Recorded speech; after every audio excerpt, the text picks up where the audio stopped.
U-Bike, 441 Racing Garage, number 793X, Juan Ignacio Zunino.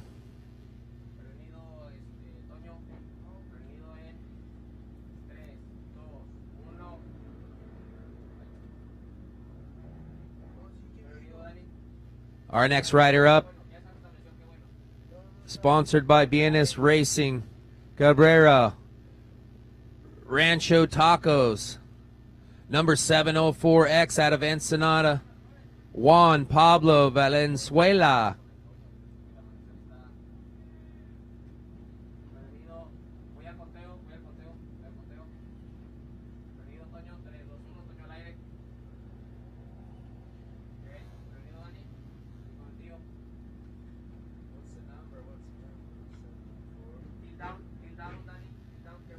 This is 704X, Juan Pablo Valenzuela out of Ensenada.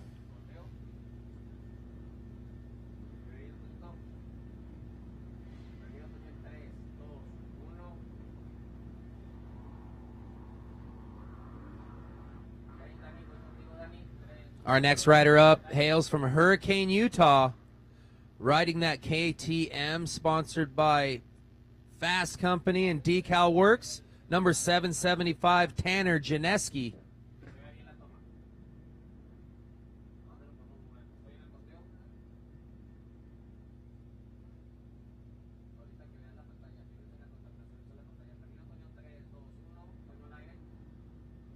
And this will be our final rider here in our Pro Moto Ironman division, number 785X out of Villamontes, Bolivia, Fabricio Fuentes, sponsored by Villamontes Racing, Gas, Bacar, Moto X, and LS2.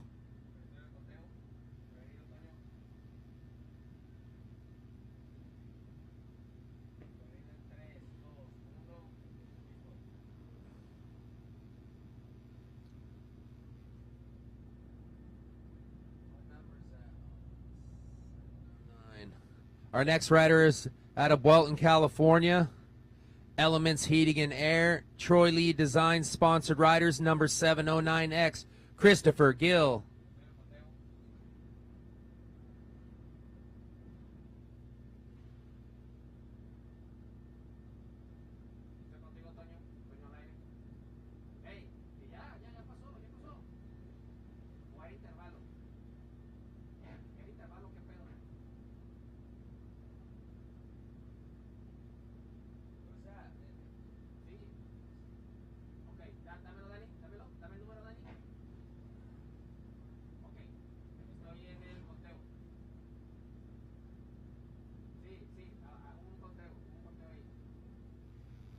And that's Christopher Gill going green.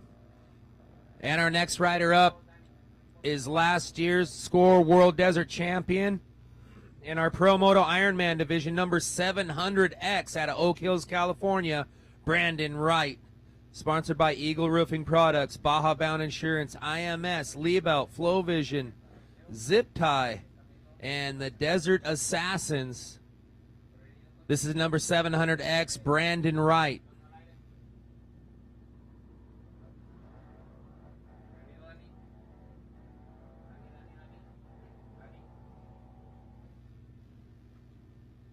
Our next rider up hails from Temecula, California, riding that gas, number 721X, Kalina Humphrey.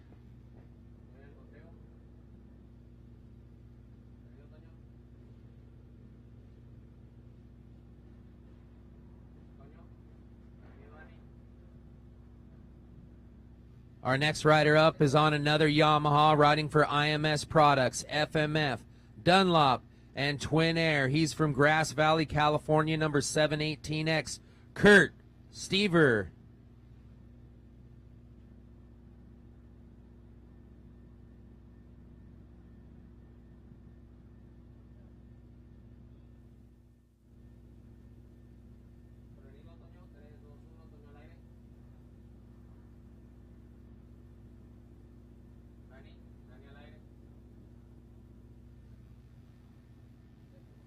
This next rider's out of Tijuana, number 740X.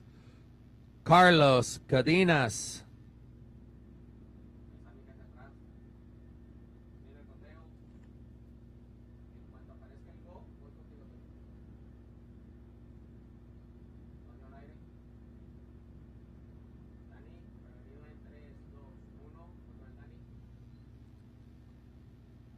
And our next rider up rides for full factory suspension, Dryer Motorsports. Precision Pressure Services, YNS Design, and Fly Racing. He's riding, I think, the only Sherco here out of Phoenix, Arizona, number 765X, Mark Bechtold.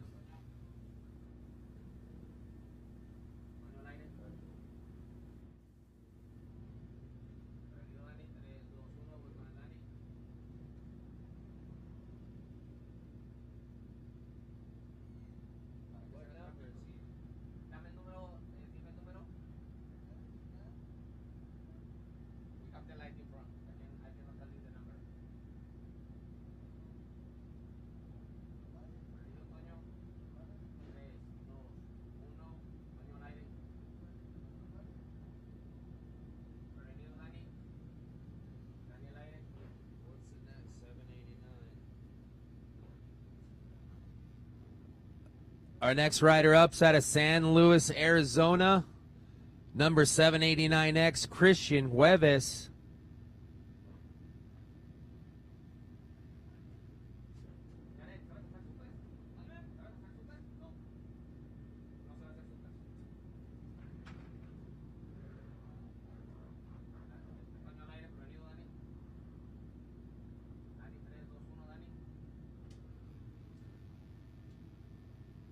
Out of Grand Prairie, Alberta, Canada.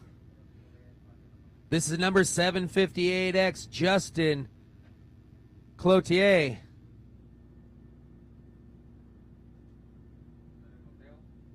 Riding for Playfair Athletics.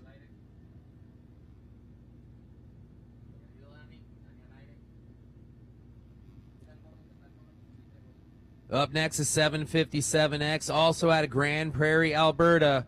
Sponsored by Carret West Tax, Top Gear Cycles, number 757X, Brandon Lebrun.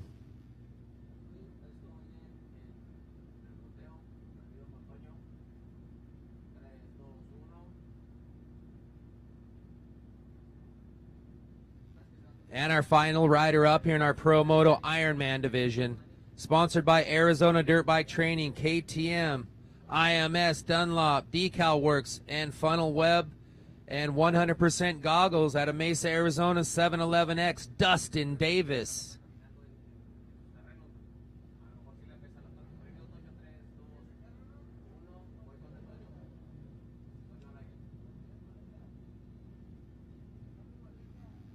Now we're moving into our Pro Moto 60 division. 3 teams showed up to battle Baja.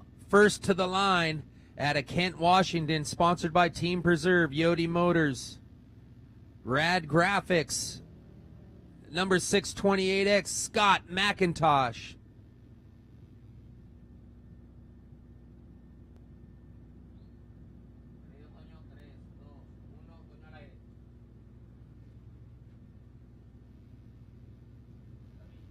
And our next Pro Moto 60 rider to the line, riding a Husqvarna, sponsored by RJS Electric Inc., number 611X, Robbie Schauberg out of Cass State, California.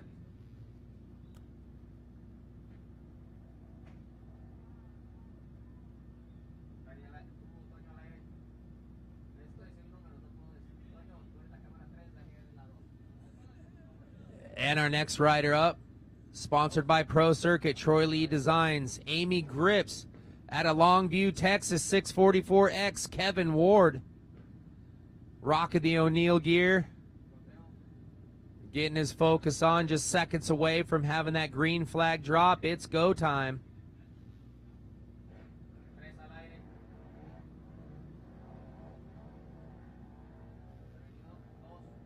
Now we're going to shift some gears and move into our Pro Quad division. Our first rider to the line is out of San Jose del Cabo, sponsored by Castro's Parts Shop. E100 Racing, Matia Racing, number 21A, Jose Castro.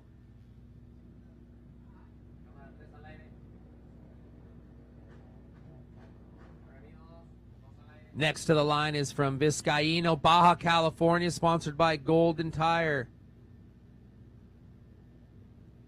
Carrier Racing, number 11A, Fidel Gonzalez.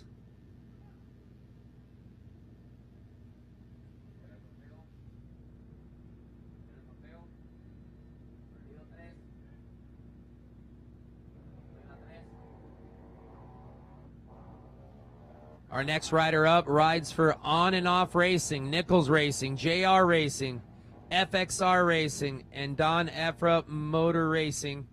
Out of Ensenada, number 10A, Dario Rabago.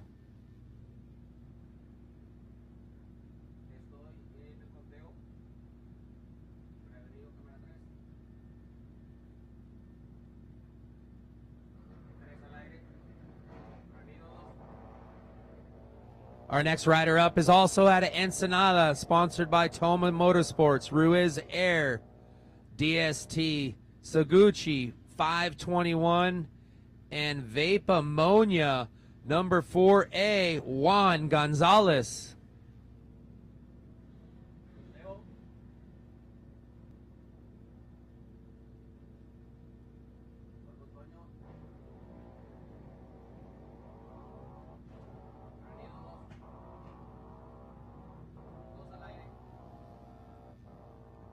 And our final rider here in our Pro Quad division, last year's points champion, number 1A, Nicholas Veliz.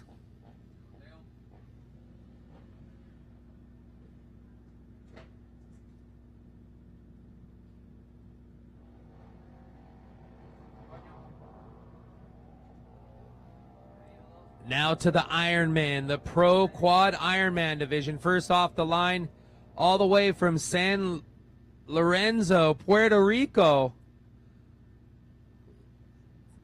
Long list of sponsors here. Number 883A, Filey Lopez. Great team. These guys came over here last year and they said, we're coming back for more. That's Filey Lopez. Our next rider up here in our Pro Quad Ironman division, out of Rancho Percebu, just down the street on that Honda 450 quad, number 91A, Jorge Lopez.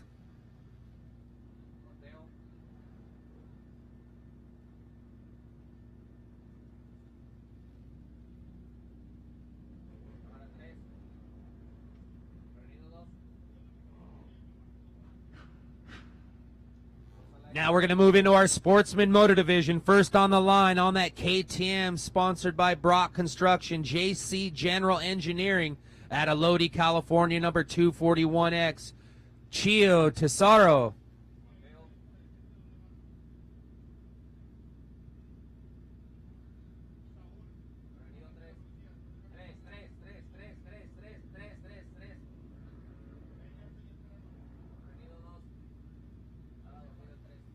Out of Bonita, California, riding that Husqvarna, sponsored by ABL Construction, MBS Medical Billing and Collection, and Patchmaster Plus number 255X, Isaac Amaya, out of Bonita, California.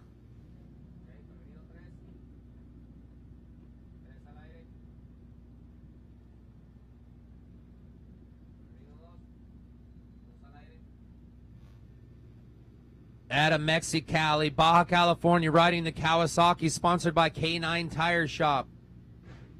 Ford Auto Passion, Mexicali, 121, Evil Racing, and Birria's Racing, number 259X, John Sanchez.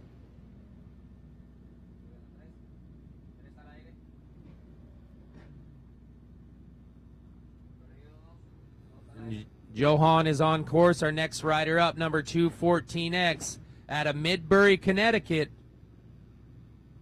Lawrence Janeski. His son Tanner was riding in the Pro Moto Ironman.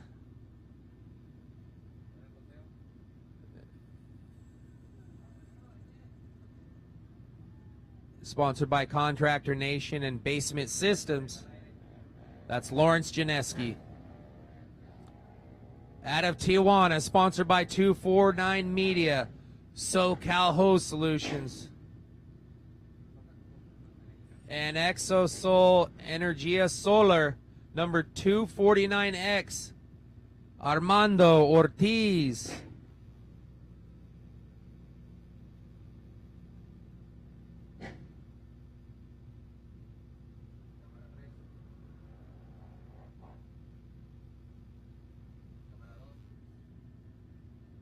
This next rider up is sponsored by Servicio Rubia and CNC. He's at Nairat, Mexico. Number 290X, Gerardo Javier Rubio Ariola.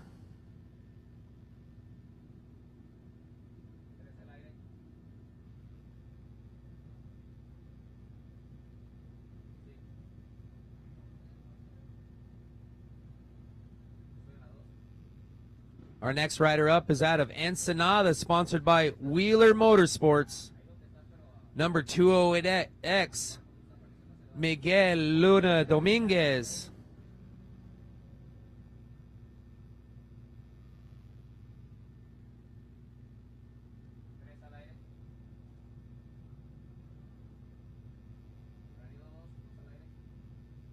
Out of Fruita, Colorado, sponsored by Roof Max, 100% IMS and factory effects. Number 201X, Nate Anderson. 201X, excuse me, Nate Anderson.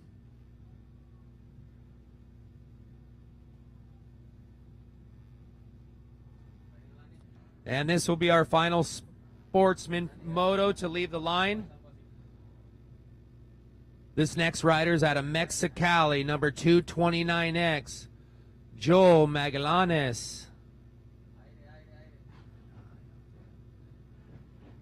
Joel Magallanes didn't have to travel far to get here, just up the street. I'm sure he's got lots of miles down here, but I believe this is his first race in the Sportsman Moto. Now we're going to move into our Sportsman Quad division. This first rider up, sponsored by Mandera San Fernando, M&E Transport, number 139A, Sergio Jimenez. At Valle de Mexicali.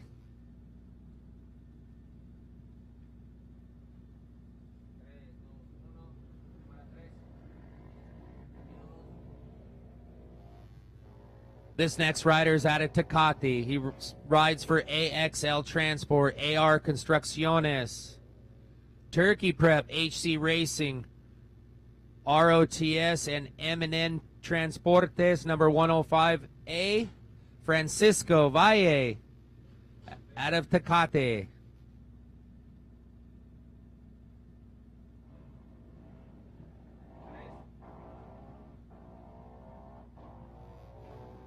Our next rider up's out of Juarez, Mexico. Number 138A, Jose Hernandez.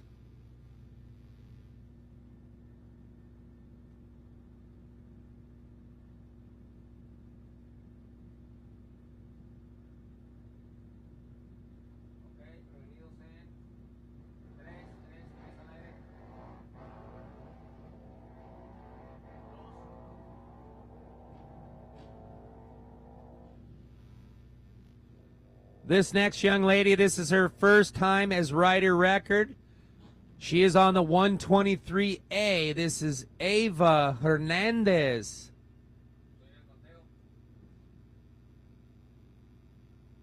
Sponsored by Ish General Contracting, Baja Designs, NDS Graphics, and Roll Designs.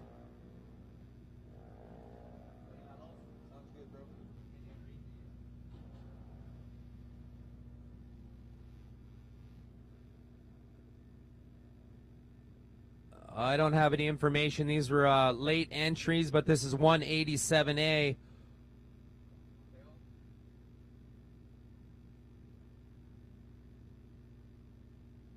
Jose Garaler, I believe. I apologize on that. Didn't have his name.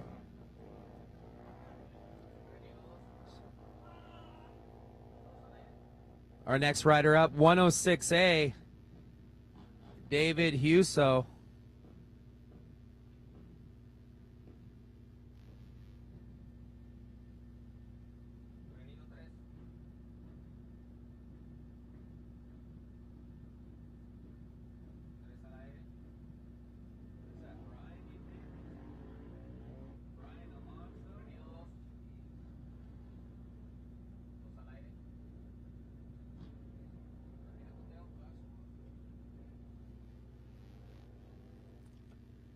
This is our final rider here in our Sportsman Quad, 109A. I believe that is Alonzo. Like I said, I'm sorry I don't have these guys on my list. But he is on course. We'll know his name when he makes it to the finish line. And that is going to conclude our motorcycles and quads leaving the line this morning. They are all commencing the battles as the sun rises up over the Sea of Cortez here in beautiful San Felipe. We're going to be dropping the green flag for starting with the trophy trucks for all the four-wheel vehicles starting at 9 a.m. But we're going to keep this action going.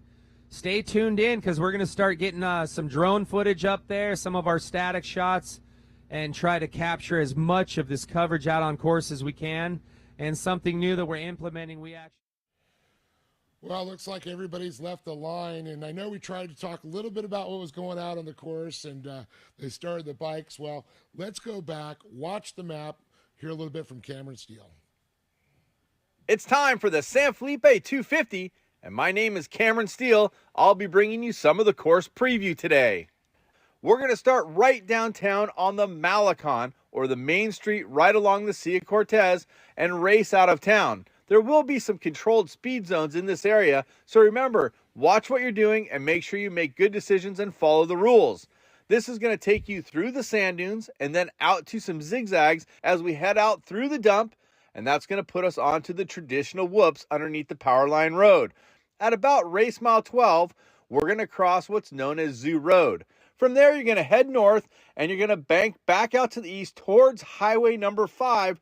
We're going to get right alongside the highway in a speed zone after some giant whoops, and then as you head towards the Highway 3 crossing near El Chinero at about race mile 42. We're going to turn due east and head up a wash. You'll head up towards Laguna Salada to the very top of the race course, to the very northbound part. You'll make a turn and head back south, and you'll be racing across some desert sections. There will be some rocks in the flat areas, and heading back towards the Borrego Road crossing. From here, you're going to drop down into a wash and head out to what's also called the Borrego area. There will be more pits as you start racing towards San Matias, and you're going to make a left turn and head towards the Mini Summit. The infamous Mini Summit has not been run, I believe, since 1994. The reports are that it's definitely tough, it's definitely narrow, and it's definitely full of rocks. Not far after that, you'll be right outside the downtown area of San Felipe. You're going to make a turn right onto Old Portecitas Road, and that's going to start the bottom half of the race course. The first thing you're going to see is a long, whooped out road, and then you're going to make a turn into the Amarias Wash. From there, you're going to join into the wash known as Chinate Wash. From there, that's going to drop you into a known wash called Azufre Wash, and you're going to head back towards the east, towards the Sea of Cortez. Now, there's going to be a split in the course somewhere in this area where the motos are going to go one direction, and the trophy trucks and other cars are going to go the other direction. So know where your split is. I'm talking about the course for the four-wheel vehicles, which I've seen in this part of the area. You're going to cross Old Portecitas Road on the four wheels, and you're going to head northbound. There's going to be a couple interesting sections in here. Yes, there's some holes. Yes, there's some rocks. And yes, there's some whoops. That's going to take you back northbound, heading for San Felipe. As you're getting closer to town, you're going to make a hard right turn, and that's going to put you into some softer stuff. You're going to, of course, head into San Felipe the same way you came out on the very end of the race course. Remember, there is no two-way pre-running. As you finish the race, you're going to go back underneath the highway, into the sand dunes, and out onto the Malecon. And remember, pay attention to where the speed zones are. All that final information is with Score International. For speed zones, VCPs, and mile markers, the race course as it's laid out is just over 262 miles, but I promise you, it will be a whooping on all the vehicles. It is going to be a tough race in San Felipe. It's time for the thanks, Cameron. That's awesome, and it's great to see what they're going to do. And it's really neat to see the split and the cutoffs. And I know John, Scott, you guys really like that because it's a safety factor out there, guys. Yeah, I think so. The motorcycle only section is definitely a lot of fun. It's definitely not beat up as much as the truck areas, so I enjoyed it as a racer this last year for sure.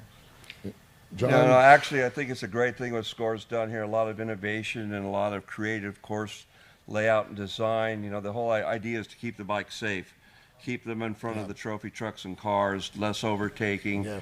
Not only make a safer race, but actually a better race for the bikes. That last section, man, it's just a bike course. The guys have been down through Matomi and seen it after. Can you imagine riding Matomi without it being all blown out from everybody pre-running? The bikes finally get to do that. I mean, it's a completely different complexion of the race. Yes, and this year they for the benefit of the racers, the moto guys get to ride Old Perseus Road, which is probably as nasty, whooped out, rocky.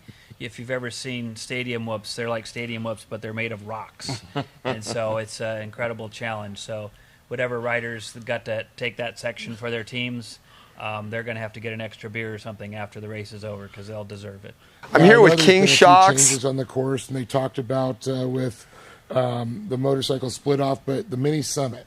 I know the bikes are going to be probably doing it, but the four-wheel vehicles now, they're going to get a bypass. The mini summit, the whole length of it's about a mile. It's a short distance on the climb, but the truck's now going to have, I believe, it says 16-mile bypass around that. Yeah, and that's a really nasty section. A lot of rock crawling. Got a lot of videos this week from some of the pre-run teams. So I think for the bikes and the ATVs, most of them are going to be able to pick through there, take their time. Although I will say that a race could be potentially blown if somebody goes down on their head and has to pick up the bike. So it'll be a challenge. They'll have to pick which rider's going to do that for the team. That's good technical riding. Well, I believe you got an update just a few minutes ago on our leaders going through. Yeah, we have the 13X, the Ortiz team, is through mile marker 30. They were first off the road, and apparently still leading the event overall. I know we're working to get the live tracking up here so everybody can follow at home. But, 13X, the Ortiz team, these kids have been training and getting ready for this event for weeks, if not months. They posted a lot of cool YouTube videos of them prepping the bike and everything. It's a really neat effort to see these guys, all young guys. All four of them finished in the top 20 at the Tecate Enduro not too long ago, which is, John, is a damn tough race. Oh, it's incredibly challenging. It's so tight, you rarely get out of second gear. I mean, it's like when you get into third gear, you're just finally breathing a sigh of relief. Well, it looks like we had a little live shot there waiting for some riders to go by. But, the sun is up down in San Felipe. Now, let's talk about when some of these guys started. It was a little dark there. We saw some, some tinted lenses, some clear lenses, iridium lenses, different manufacturers out there. And we had a little discussion. We were talking about how, it's still dark. I mean, how do you make that choice? In you guys' opinion, what would you say, John? I'm always a rider that uses a clear lens at the start if it's going to be dark. I'd just as soon be able to see the way clearly. I know that the guys running the headlights for the first few miles, and at least this race you're kind of heading north from San Felipe, which means we're going to be away from the sun. So the first, let's say, hour of riding, 60 miles or so, are heading north. So by the time you get turned around going the other direction, the sun should be high enough that probably not going to be too bad. So I'd just go with the clear. Scott, what's your opinion? Yeah, at my age, I need all the help I can get, so a clear lens would be my choice to get on the road. But, I think that it's a tough choice. They're right in that transition phase. The lighting's coming is coming up. The sun's coming up. By now, it's probably 6:35, or it's probably over the horizon. So they should be in good condition. And as John said, a big advantage, they're not riding into the sun. That is treacherous on a bike, especially in this first 40-mile section. And I think we need to talk about it. The start of this race is tough. I mean, perhaps the toughest part of the whole race is just getting those first 40 miles in. It is gnarly out there. And dust is starting to kick up. I know the wind has been blowing a little bit for the last couple of days, which always helps a little bit clearing the track. But when you get out there, you got your lenses, you got the sun, little dust sticking to your goggles there, and you're trying to wipe it off. It smears. I mean, it can really make for some hairy situations. You better be careful when you take your hand off the handlebar Yes. in that section. Yeah. I mean, there are some small mountain ranges that are just poking up through the sand there that could take you out, Johnny. I know you know how treacherous that is. But whoever got the assignment of the first 40 miles in this race drew the short straw on this event because it is tough. Yeah, I would say that for our team, we always, we're working on who is going to start the race. And so a lot of teams pick one of their fast riders to hopefully get out a lead, maybe pass some of the slower teams in front of you. I know for our team, the 500X, starting in the 50 class, we were behind, usually 15 to 25 riders. So some of the teams are pretty serious. Other teams are not quite as serious. So you're passing quite a few guys. And so you want to get through as many as you can. But, yeah, as you said, Scott, the first 40 miles to that Highway 3 crossing are really nasty. There's like probably 20-mile section where it's nothing but whoops. Sometimes they're chest high. And there's really no way to go around. Back in the day, maybe 10 years ago, there were some lines that you could go off to the side and miss things. But these days, every line, right, left, center, it's all hammered, whooped. You just got to be tough and grin and bear it. In your opinion, what are the areas that they're going to be looking for making the passes? I mean, would it be near where the rider changes are at, or is there certain sections in your mind go, that's a great place you're going to make a pass? Well, I guess it's a two-edged sword when you're talking about all those deep whoops because it is a challenge and it's a test. So the guys that are in the best shape, the course down there by San Felipe, right in that first 40 miles, has been used over and over and over in all these races. So there really is maybe 4 different 2-lane roads that split. And so you can just take the left one or the right one. So I just used whatever the other guy wasn't on.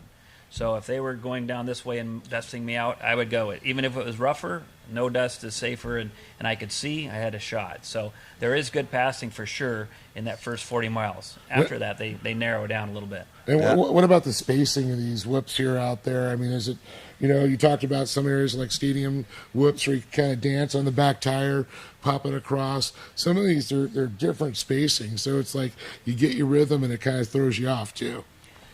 Yeah, I would say that especially where the famous Zoo Road pictures are at, and all the people jumping the road there, leading in there from the dump, they're really spaced far, and so you're now wheel tapping at about 45 miles an hour, and then once you get past some of those tower areas, then they tighten up and they get a little bit deeper and steeper, and then you're trying to wheel tap at maybe 30 or so if you're just coming across the top, and then if you get tired after a couple miles of doing that, that's where it separates the men from the boys, and some of the older men start just riding through, and now you're going like 10 or 15 if you get tired or you come off the bike. And I guess it comes down to, and I know, Scott, you mentioned about some of these guys getting some younger riders with them. I know the 1X, Juan Carlos Avatira, he's the defending champion, score champion.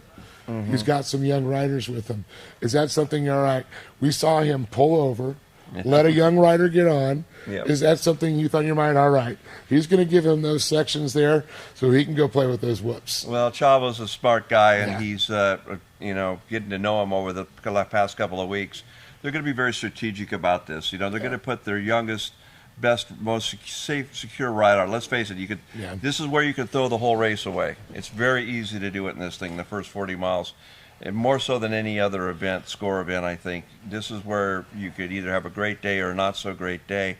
A lot of the passing will depend on the wind, which way the wind's blowing. If we get an east to west wind, this is perfectly set up to blow dust off the course and not back into your face.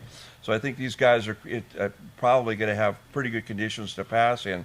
And again, it just comes down to conditioning. whoever's in the best shape, whoever's just going to stand up and just deal with this thing. And I think you'll find most of the top teams, they've got a specialist on it. He's got that first 40 miles, get it to Highway 3, get it to us in good shape, just get it over. We'll take the race from there. And I think that's what all these guys are doing. But you're right, they're probably putting the younger blood on the bikes at this point to get him in. And what's great is we have a lot of young riders in this event. I mean, a lot of young riders. I'm really excited to see that. And the numbers for moto is really starting to increase. I mean, we noticed we had 17 Ironmen out there. So, I mean, for you guys, with your history, we had a lot of bikes back in the day, kind of shrunk down. But I think with, Andy Kirkin working with us and SCORE really trying to put bikes back on the map, get the manufacturers back involved, the numbers are coming out, the safety factors, we're working with the rescues, the helicopters, they know they're safe from the racing. So in your mind, when you're racing, is that something now you're seeing? Yeah, I definitely think that there's an opportunity for motorcyclists to come down and have an experience of a lifetime racing in Baja. It is something that I did as the first time in like 1990, and it stuck with me to the point where I'm still doing it these days and going down for all these different races. Yeah. So the opportunity to just again live out a life dream of racing in Baja, and the experience is awesome. I mean, just from riding on the course to being in Mexico to being and seeing the fans and the challenge of the course that they're on right now. And one of the things that the other thing that factor is for picking the rider, you want to be young, you want to be active and be able to ride those whoops. But for us, a lot of times too, it was the pressure of starting the race. Yeah. You're trying in your helmet to go fast, to pass people. It's your opportunity. You see them ahead, but we've had a lot of guys on the teams that would throw it away. Yeah. And they would too much get adrenaline. And they'd get too adrenaline. They would be really going for it, and then crash the bike, and then you're spending 15 minutes to straighten something out. So you also had to pick a rider that could maintain a good pace, but not take the risks. Because later, hopefully, you have a chance when there's only one or two guys you're passing. So it's a double-edged sword. You got the youth and exuberance there, and then the veterans that are a little bit. All right, let's slow it down. We just we gotta survive this race. There's the old adage. The finish So 8X, we just got notice that 8X is through. Here we go. Through the 30-mile marker in second, followed looks like. 3X in third at the 30-mile marker, and I can't quite read here. I think this is the new bike, perhaps?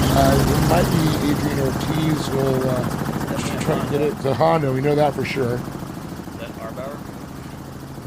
Derek, I believe, had red sleeves. Oh, he had red and black, yeah. Yeah, I think they're working their way up to the Highway 3, and it definitely looks like 13X. Yeah, it looks like a double-digit number there. It is. It is Adrian Ortiz. Let's talk about a little bit of his riding style where he's going through. It's a little sandy where you normally want to get off the back, but you got some whoops in there. What is the correct body position that we're looking at right now? And a little crazy on the screen there. Kind of lost the tracking for a second, or the footage. But, yeah, I mean, what are your thoughts? You two being the pros out there. So one of the things I just noticed real quickly looking at is riding. He's definitely standing up, which is you got to be standing up to go fast in the terrain in the desert there. It looked like to me like he's trying to keep the bike on two wheels. The rear end looked a little bit quick, so he was kind of getting some rebound. So he was having to kind of control it with the throttle a little bit. So those are some of the things I worked to try and make the bike work a little bit better for you. Yeah, I know. Getting off the back when you're in the sand, you want to get that front end so it kind of floats, but you also got to keep that front. And the happy medium. You don't want to get too far over the bars. It's not like you're going into a corner and you want to get that pressure. The key to it, all the good riders, you're going to find a very neutral position on the bike. You need to find a place on the bike where you're very comfortable standing, where you're not using your arms to hold you forward or your legs to push you back, where you're really just kind of balanced over the pegs, because really you're riding the bike, you're really controlling the bike with the lower part of your body. The hands are just for fine-tuning, basically. Yeah. But most of the work's been done from the waist down. And if you watch these guys ride, you'll see them working at it. Their legs are an extra set of suspension. They're in full attack mode. The more you can keep your head still, keep your vision clear, it's all key to riding fast. It's how well you can see and what you can see at these speeds. And to do that, you need to be standing and really scanning the terrain. So hopefully we'll get back to some live action here in a bit. But just watching these guys go through this stuff, I'm getting arm pumped just watching. I mean, it's crazy. That's what I was going to bring up, the arm pump. When you're going through those whip sections out there, well, I mean, what kind of, I know when you start grabbing it and you're really trying to hold on to it, you get that arm pump, which could be detrimental to you riding the bike. Right, yeah. And one of the things that you notice him, when we did have that section there, he was just standing up. And one of the things that I often do is to move my feet around. Yeah. So I'll be riding on the balls of my feet, and then but that uses some different muscles in your calves and your legs, and so then you might move to your arch, and then you might move back a little bit, and so you kind of rotate that around just to move the pain around in your legs and stuff and give you a longer ability. And some of the things maybe you think about when you're older and less about when you're young, just hammering. But that's something that I do as I race. So 13X is through mile marker 40 through the highway crossing, Highway 3. First bike through it at 6:50 a.m. 13X, the Ortiz entry. Putting in a great ride so far. I mean, they've got that first 40 miles under their belt. So first mission accomplished. Well, we're going to find out some more. We got some great footage out there. Folks, don't go anywhere. We'll be right back after a word from our sponsors. All right.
Single-digit temperatures, a couple of inches of snow on the ground already, and more predicted as the day goes on. In other words, conditions are perfect for the all-new Bronco Sport.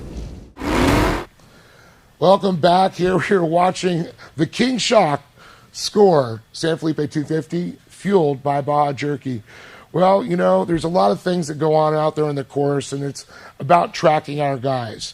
Well, one of the ways we keep track of them, it's VCPs. Well, we had Wes Miller go out and check it out, and he's going to tell us all about what a virtual checkpoint is. Wes? When racing a score event, the way they keep track of the competitors and mark the course is they use a tracker called a Stella unit. And with that, they have VCPs or virtual checkpoints. And what that is they are waypoints that are marked on the course that you have to hit. If you don't get within, I believe it's 120 feet of a VCP, you get a penalty. Generally, it's about 10 minutes. So you want to make sure and hit your VCPs. In a race like San Felipe, where there's so many lines, it's really important to have your lead nav or your Lowrance, whatever GPS navigation you're using, have all your VCPs marked and make sure that you're hitting them, because there's so many different lines here. It's easy to get a little bit off course and not hit these, and then you're going to get penalized. So VCPs are basically your must hit. Those are the points that you're going, connecting the dots from VCP to VCP all the way to the finish line. The line, he's moved up past Cool. Yeah, I got past. All right, well, we got some updates right now, Scott. I believe we had some great footage from Andy Kirker earlier, and you just got some updates. I think we might have had someone move up a position. So far, we saw Adrian Ortiz, the 13X that was out front, but I believe the 8X is what the word is. Ryan LeBelt is through mile marker 4 to the Highway 3 road crossing, and obviously he's got around the 18X bike of Aaron Vall, so obviously some changes there. Be very interested to see how Chava, where the 1X is at the road crossing here, not only physically but on corrected time, and hopefully we'll get the live tracking up here very soon, but very curious to see how this is going to play out once we get a few more bikes through that point. Well, what a beautiful shot the folks are seeing right there. Race mile 80. And it said they're at virtual checkpoint 31. So they do not coincide. And this is now race mile 135 and VCP 51 is what I'm seeing. What that means is not necessarily the mile on the VCP. It's just the number of where they're at. So they don't put them every mile. Right. It's a lot of good. So, and you guys, it's like so important to hit those parts. But there is like a certain little fudge factor within that VCP to, you can find maybe a little bit line that's not outside of the realm.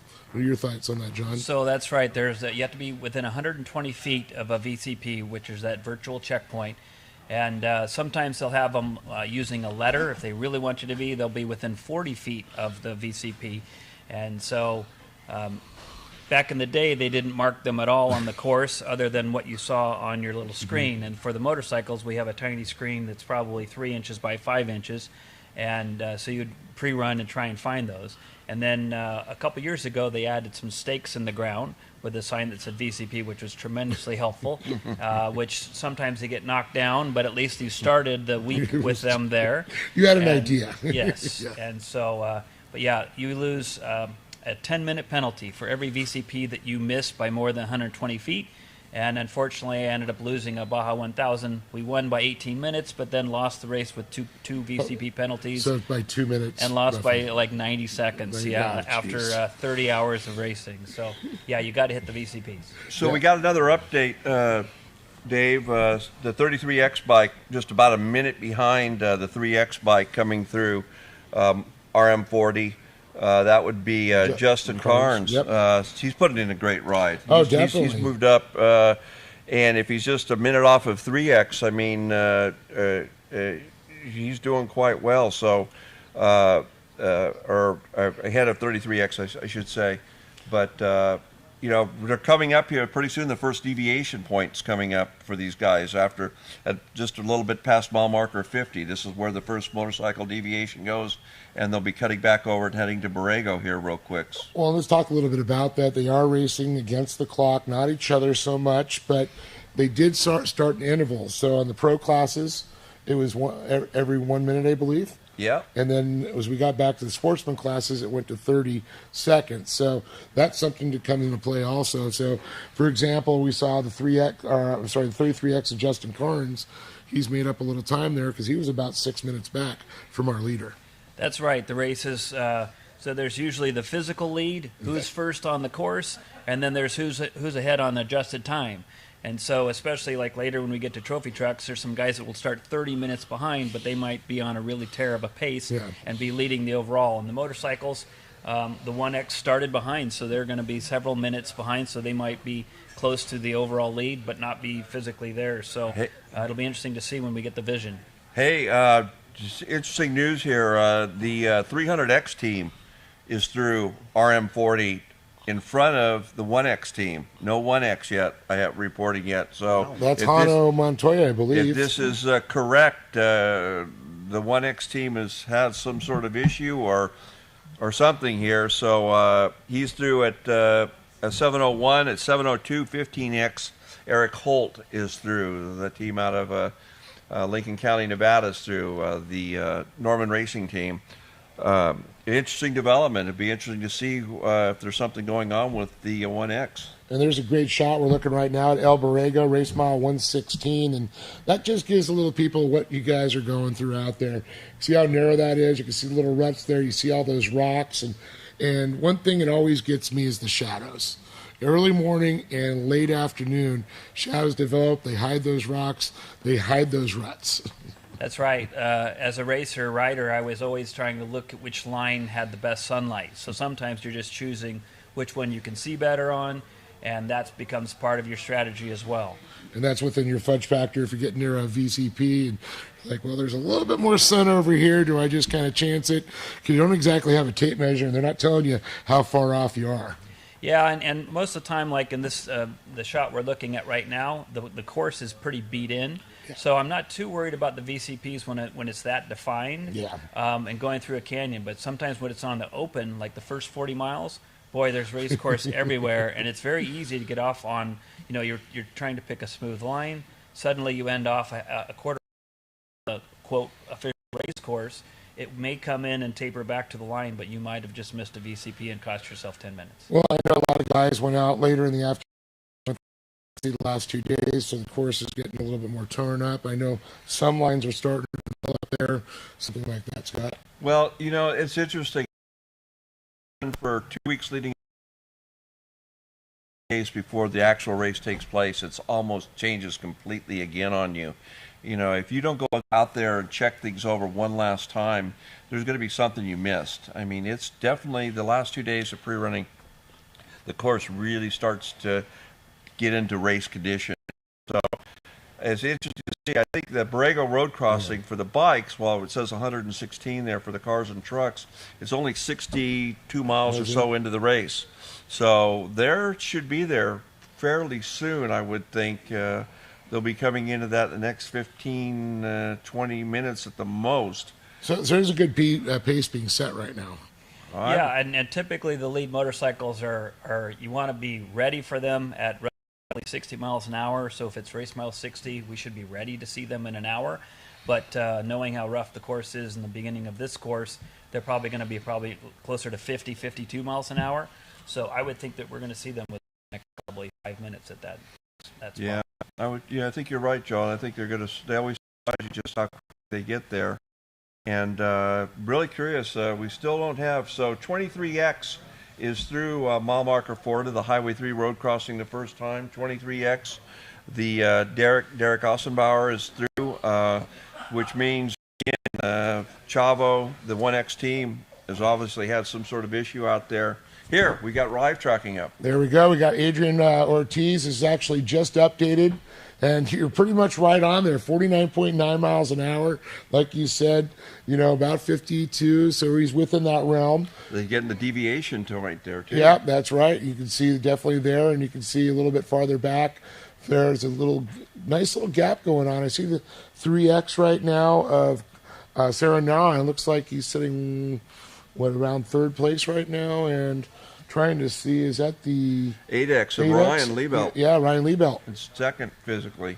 And he's averaging, 43. Now this could be picking up in certain sections there. These are at the time they took, that's the speed that they're traveling, which it can fluctuate within a couple miles an hour. Yeah, that's right. The first part of the race, it's always a little bit, especially if you're following a certain team and your riders are out there, we're always going crazy because it leapfrogs. And so these transponders will pop in and register virtually every 3 to 6 minutes. Sometimes you have a really good one and they pop off a little bit quicker, but it'll leapfrog and suddenly it looks like the other team's ahead and then your team's ahead. And it may not be that way on the actual course, but it smooths out as we get further along. And it looks like we just saw, I believe, Eric Holt, the 15X. We're going to jump back a little bit farther.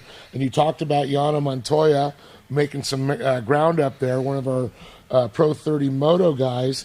He's now moved up a couple of spots into the Pro Moto Unlimited. So it's definitely hauling the mail. Absolutely love our footage. Look how clear that picture is there. You can see the sunrise, shadows going there, but they're not going to really have any problems there. I do believe it's going to be pretty bright when these guys make it through this section here. Yeah, that is a tough section coming up to Borrego. They're going around from the back side or the north side coming south at that point, and those little washes have gotten really beat up, lots of rocks and stuff that have uncovered, and so there's a challenge. They'll be tired when they get through there, but they'll see the fans and they'll give it a little bit extra energy and give it some more throttle to get the cheers. Well, I know you just got a little update. We're looking there, and I think we were wondering, we were at a little discussion. It's like, where's Juan Carlos Tira, the 1X? Well, give us a little update there. Well, obviously, he's off the course and stopped. Looks like around, trying to see here, but around mile marker 25 or so. Okay. Obviously, some sort of an issue there. Let's hope that it's mechanical. And something easy. Something easy, yeah. you know. It could be a flat tire, and like John, you talked about, a lot of these guys bent rims, and there are a lot of people pre-running. One guy, I think Scott even said they went through 4 rims. 4 wheels. Four wheels, yeah. They went through it. This, I guarantee you, this race will destroy more wheels than the other 3 Baja races together. There's going to be a lot of wrecked wheels after this race. Absolutely, especially when we get to the second half of the race. There's and most of the guys are running bib mooses these days with just the inserts, but allows them to hit stuff fast, but it does hammer rims and wheels, and as we mentioned, that first section, the 1X, they got a bad draw. They started from behind, so they were riding in dust. And when you're trying to ride fast and in the dust, that's when mistakes can happen, and you take a trip over the bars, and suddenly you're repairing a bike. Well, it looks like possibly we might get a shot of leaders to come up. We get a live shot there. We talked about El Borrego at 116. Yeah, no, I've read this many times. This is a tough section, although, very well known to guys. It definitely looks like the 13X of Ryan going on a good bike. Seemed to have kept the rest of the competition a bit, according to live tracking. And they're about 10 miles out from the Borrego Road crossing. So, like John said, they should be arriving there very soon. But this is a gnarly section here, but it's a good section. Something to look forward to. As you ride these events and you're on the bike, you're checking off mile markers. You're checking off certain destinations. I made this gas stop. I made it to this bit. I just finished this section. Crossing the road here at Borrego means you've got the first part of the race under your belt. Now it's time to get into your groove and really start, pounding, connecting the miles together. But now you've got the guy's done his first, the starter, the lead guy has done his job. Most of them have probably already handed off to another rider at the mile marker 40 at the first road crossing. So I would expect that most of these teams would have fresh rider on there. Of course, except for the Ironman Pro, which don't have such luxuries, right, John? They're just prepared to suffer all day long. And, so usually at this Borrego crossing, there's typically a Baja pit there. So usually those are spaced every 50 to 55 miles apart. So it's possible that these guys will be changing there. As a team, we often like to change riders. If you have to stop for gas, one guy swings a leg off the bike, the other guy swings a leg on the bike, and away you go. So you have as little downtime as possible. So I'd imagine our first rider changes might be happening at that 55. But San Felipe is a unique course. Now, I believe we got a copter shot there, and that's our good friend Andy. Andy? Yeah. Yeah, my old partner. Yeah, it's got that new setup we have, and it's transmitting live from the helicopter, and I do believe that is our leader right now, and I believe that's the 13X of Adrian Ortiz. Yeah, we'll zoom in here. You can see the headlights still working, so it's dark enough. Even though our camera is really open up and the aperture is so wide that it makes it look really bright, you can still see the daylight and the headlight bouncing off the sand there. So it looks like he's now headed south. And I don't know that that's Ortiz. Yeah, that's not Ortiz. That's not 8X. That's 8X, then actually. That's Liebelt. That's Ryan Liebelt. Yep. Yep. Riding the WR450, yeah, Baja bound insurance bike. And Ryan's built other bikes here as well. This guy's all over the place. I was just going to say that. I know he builds and preps about, I believe, 3 bikes for this race every year, for all the races they do. Busy man. My old partner, Andy Kirker, we rode our first Baja 1000 together back in 1975 is how far we go back together, and it's good to see him. He's been really excited about this helicopter footage and stuff. He's been working on it for over a month. Talk about the Pied Piper for motos for score. Yes. There's no one that's more passionate about it than Andy Kirker, I would say, at this point. And he actually goes down and rides a lot of these sections, help mark out, and he helps with the bypasses for the bike. So, taking that wealth of knowledge that, And wow, did you just say he was riding back in 1975? I didn't know he was that old. I'm going to say, but he looks great. But He does. he still rides this all the time, having a good time out there. And he's one of the best off-road riders I've around. Don't let anybody fool you. Yeah. He's extremely well connected on the bike and very talented. And his vision for what we're doing with the motorcycles and trying to bring it back, he's driving that vision, and he's just passionate as hell about it. He went out and worked to get special signals so we could broadcast from the helicopter to our Starlink. So let's talk about that. I mean, all these Starlink systems we have set up. And that's exactly right. That's how we're looking at the live footage, and we can see right now that is our leader out physically out front, and we're not going to talk about times yet on it, but Adrian Ortiz showing the 13X. But Starlinks are going to bring us so much live coverage, and what they're doing is they're using a Wi-Fi signal that's beaming down to a receiver on a Starlink or a router, and are able to bring that footage there. Well, so it's incredible. You know, the Ortiz thing, this is interesting, I think, and maybe part of their success right now. They're riding a 350. That's what I talked about. So not, a little bit lighter bike, Yeah. feel-wise. John, what do you think? I mean, could the 350 be an advantage, a secret weapon in this opening part of the race?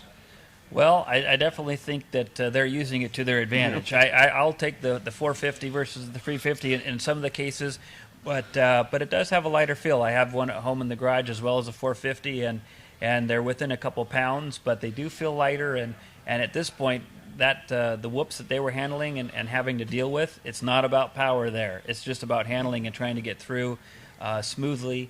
And so one of the things we saw in that footage there, you saw his light bouncing off the dust with Ryan Liebelt, but also there was a few different courses. And so the course splits and around, and you saw him having to look to the left. And even as a racer, you're looking at a tiny little screen, but you're also looking, so you can't look too much down at the screen. You got to look at the field. And so there's some navigation still of, do I go left or do I go right? And honestly, if your section's 60 miles, you can't memorize every little corner. You can pre-run it 6 times, and you're still at race speed. And that morning, you're trying to figure out which way does the course go. And let's be honest. I mean, when you're looking out there, a lot of it starts looking the same after you get a couple miles under your belt. You're not so much getting that tunnel vision because you're still scanning everything, but that bush looked like the last bush you just passed. So you do have to look down, and then I said, "Oh, wait a minute, I do recognize that hillside." Right. Is that one of those things? Right, and as Scott was mentioning, sometimes there's certain areas of the desert that start to look a little bit different. We start to have some greens. You go through the rock section, and you're like, phew, I'm through that section. Now I get some open desert floor. Right now he's kind of on the open desert floor where it's still whooped, but it's good. You're maintaining 50 miles an hour or so, 55. He's going to get into the canyons leading up to Borrego, where he's going to have to slow it down to like probably 30, 35, and deal with some tighter rocks and ruts. So Ortiz is, it's Adrian Ortiz, Alvaro Ortiz, and Gustavo Gonzalez. This is their first score race. It's incredible. This is incredible. These kids have been really putting in a lot of effort to get ready. Justin Morgan kind of took them under their wing and has been serving as kind of a team mentor and a coach for their team, and they're training with Arturo Salas. So these guys have really approached this whole thing very scientifically, I would say. They've come up with a bike that works for them. They put together a team around them to get them ready for the race, and right now it's paying off. Well, I do believe the word is just about a couple minutes out, we should be seeing our leader, the 13X, that comes into our first real great camera shot. I know we had some good shots from Andy Kirker up in the helicopter, but we're actually going to get some ground cameras. We'll get some good, clear shots of what these guys are going. Currently, we're watching Race Mile 135. They're beautiful. We saw the sun, rising up, getting higher in the sky, But also, let's talk about it's also a little cool in the morning. We've had a lot of rain. There's not that much moisture because it's been dry the last couple of days finally. Is there any factors coming in? Do you have to worry about any fog areas, or do you think it's just going to be dried out? So I definitely saw off the start line some of the riders had some vests on. I was the guy that always, I hate to be cold. So I would wear a jacket even when it might be warmer later. There's some other guys that were tough and they didn't care. But also first thing in the morning when they left San Felipe, usually it's very still. And so there is maybe some fog on your goggles. There's the air just sits.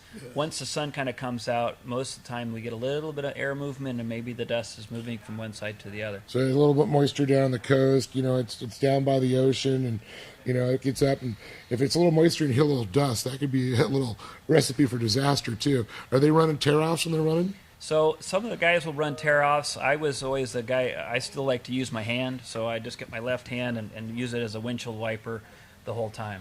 Well, we can see Adrian Ortiz right now at race mile 1:12:13, and we should hopefully get him onto camera here very, very soon. Waiting on it. But we do see him on the tracker, and it's showing current speed 0, but sometimes that doesn't go. That was a minute ago. There could be an issue. We're not sure what's going on. Yep, that's not a good sign The when leader you're stops. looking at the tracker, because if it shows 0, so we could have a potential lead change here Yep, if he's got that's an right. issue.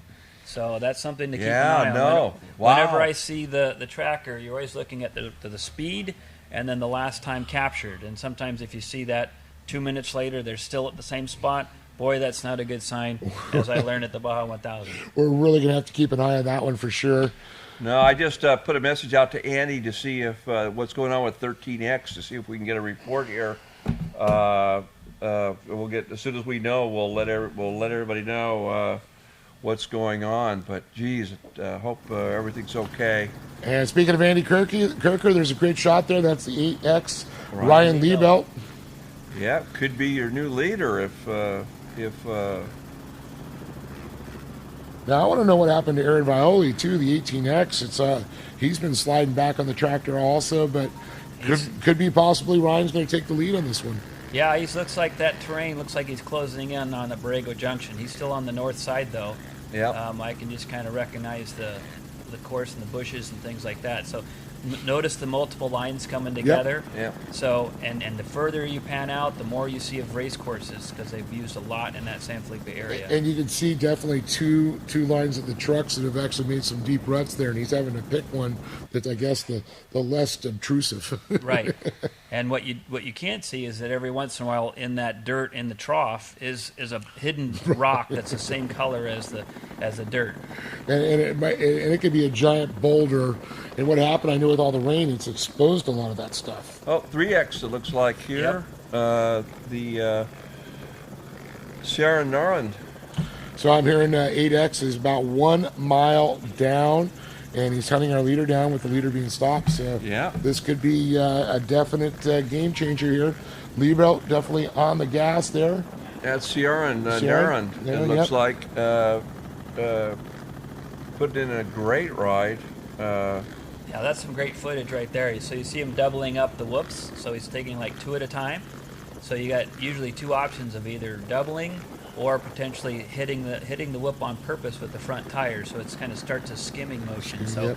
I usually try to do the skimming of purposely pounding that front wheel into the whoop just to stay on the top. But these whoops aren't quite as deep as the ones on like Zoo Road, so the doubling is not so bad. And what I found out is doubling in, doubling out, double in, double out. It sometimes could get a little tiring too. Yep. 'Cause, you're going down, you're compressing, you're really having to hold on to the bike. Yeah, and there's some areas of the course where the whoops get so deep, where you go beautiful from shot. a 2-foot deep whoop into a 4-foot deep whoop, and if you're doubling in, when you hit the bottom of that It's like a whoop, little G out. it might just throw you over the Yeah. bars. You have to be careful with that. Man, what an incredible shot we've got coming from the copter. Oh, you look back, you can see the next bike coming down the trail.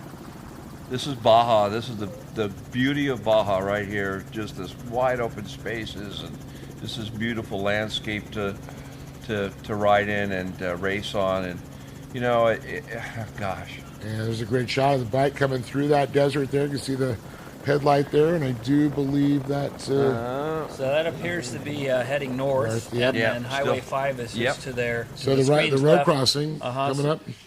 yeah. looks Well, like they're those probably guys- past the road crossing and heading up to the first moto deviation Yes, correct. there. That's So what I think, too. oh, here we go, first bike. Yeah, there you go. No. It is Sorry. a bike. It was a pit rider.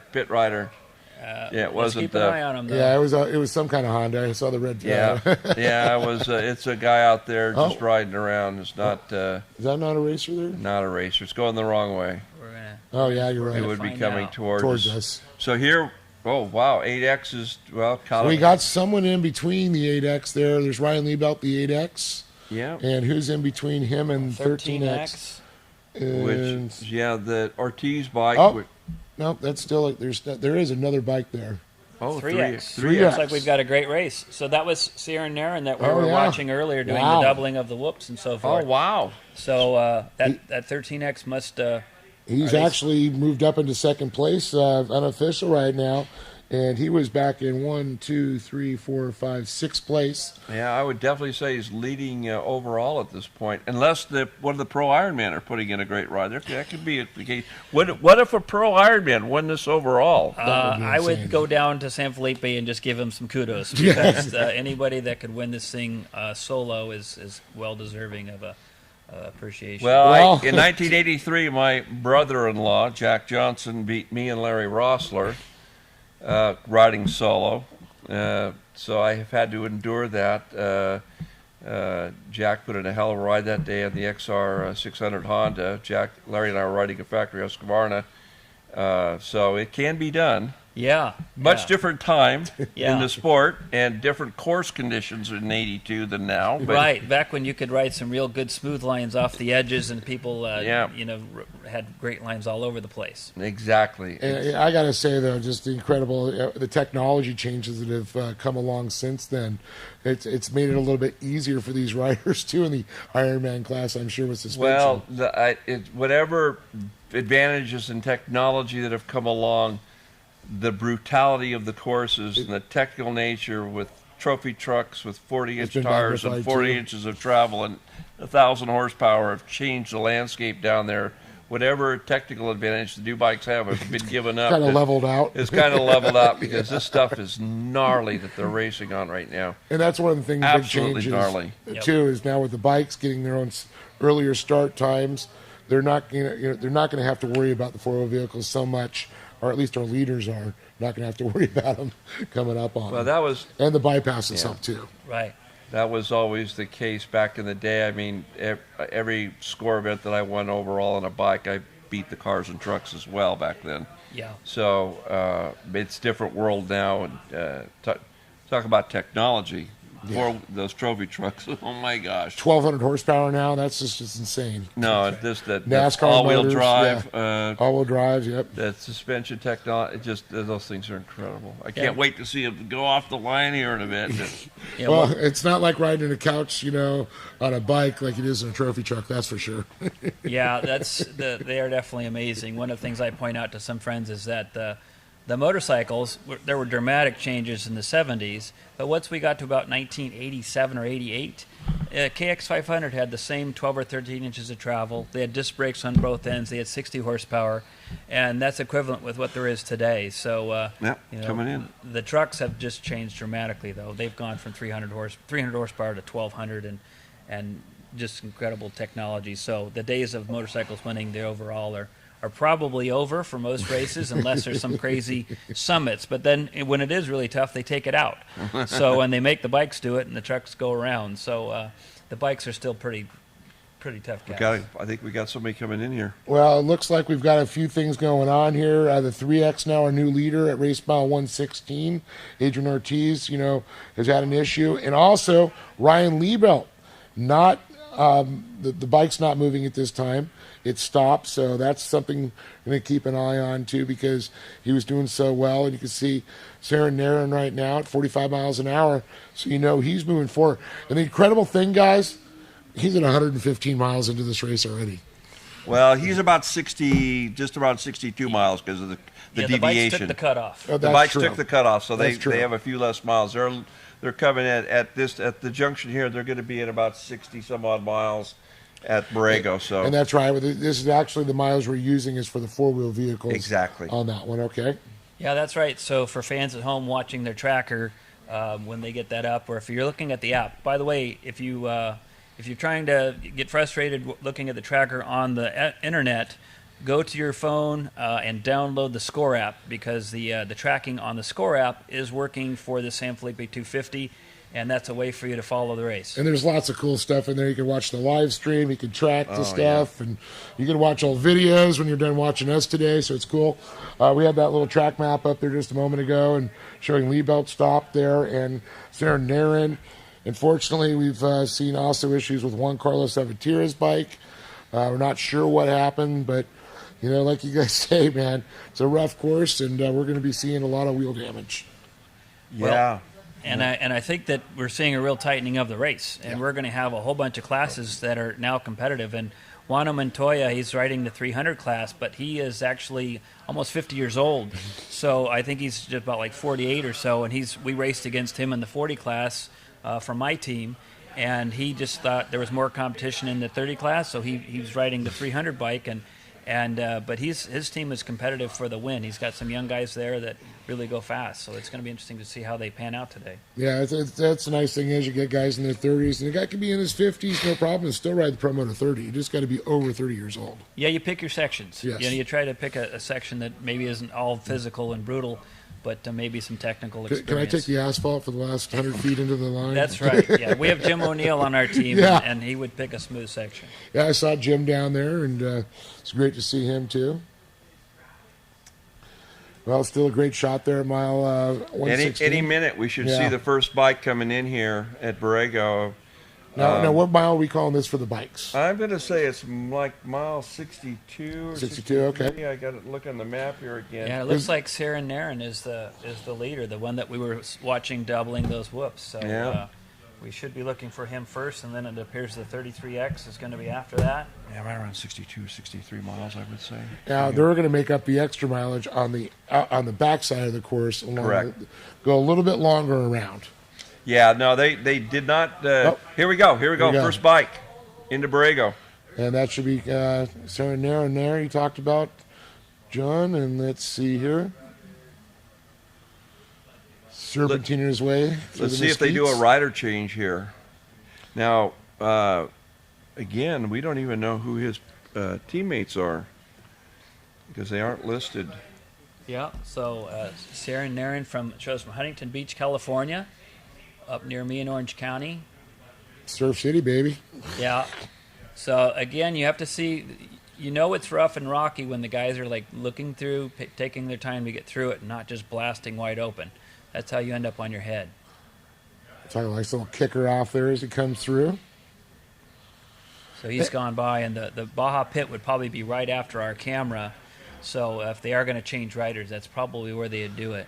Now let's talk about when you guys are out in the middle of nowhere and you see fans just out there watching you guys go by. Does that give you a little extra boost at that point? Oh, I love it. It's just like, hey, how cool is that? How did they get out here? I never go as fast as when I'm going by fans. So if I'm going to be dragging my tongue in the spokes before that, when I see a fan, then I wick up the throttle and give them a woohoo and race on by. The elbows get back up again. That's right. That's right. You got to look good when there's cameras or fans around.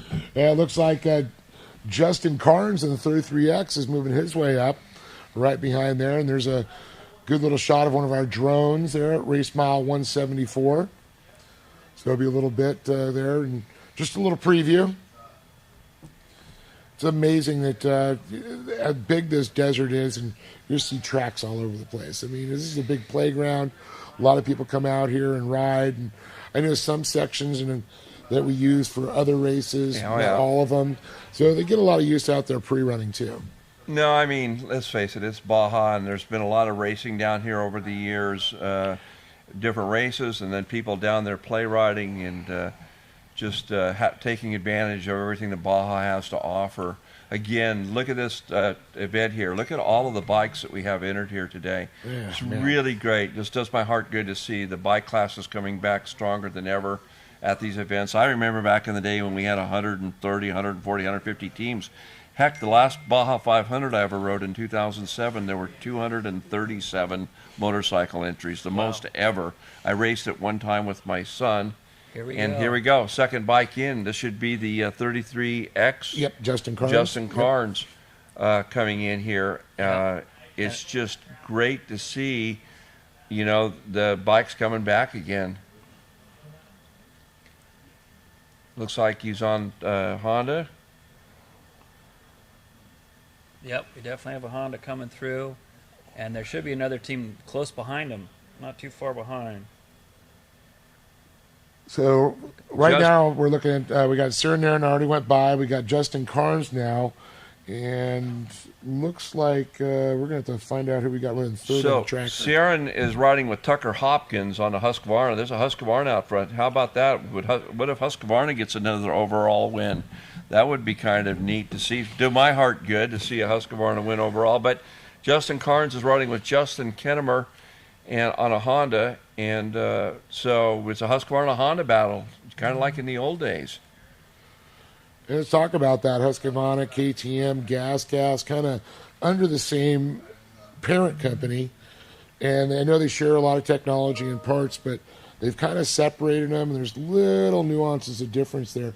So it's really great to see that they've kept that so they are still separate bikes.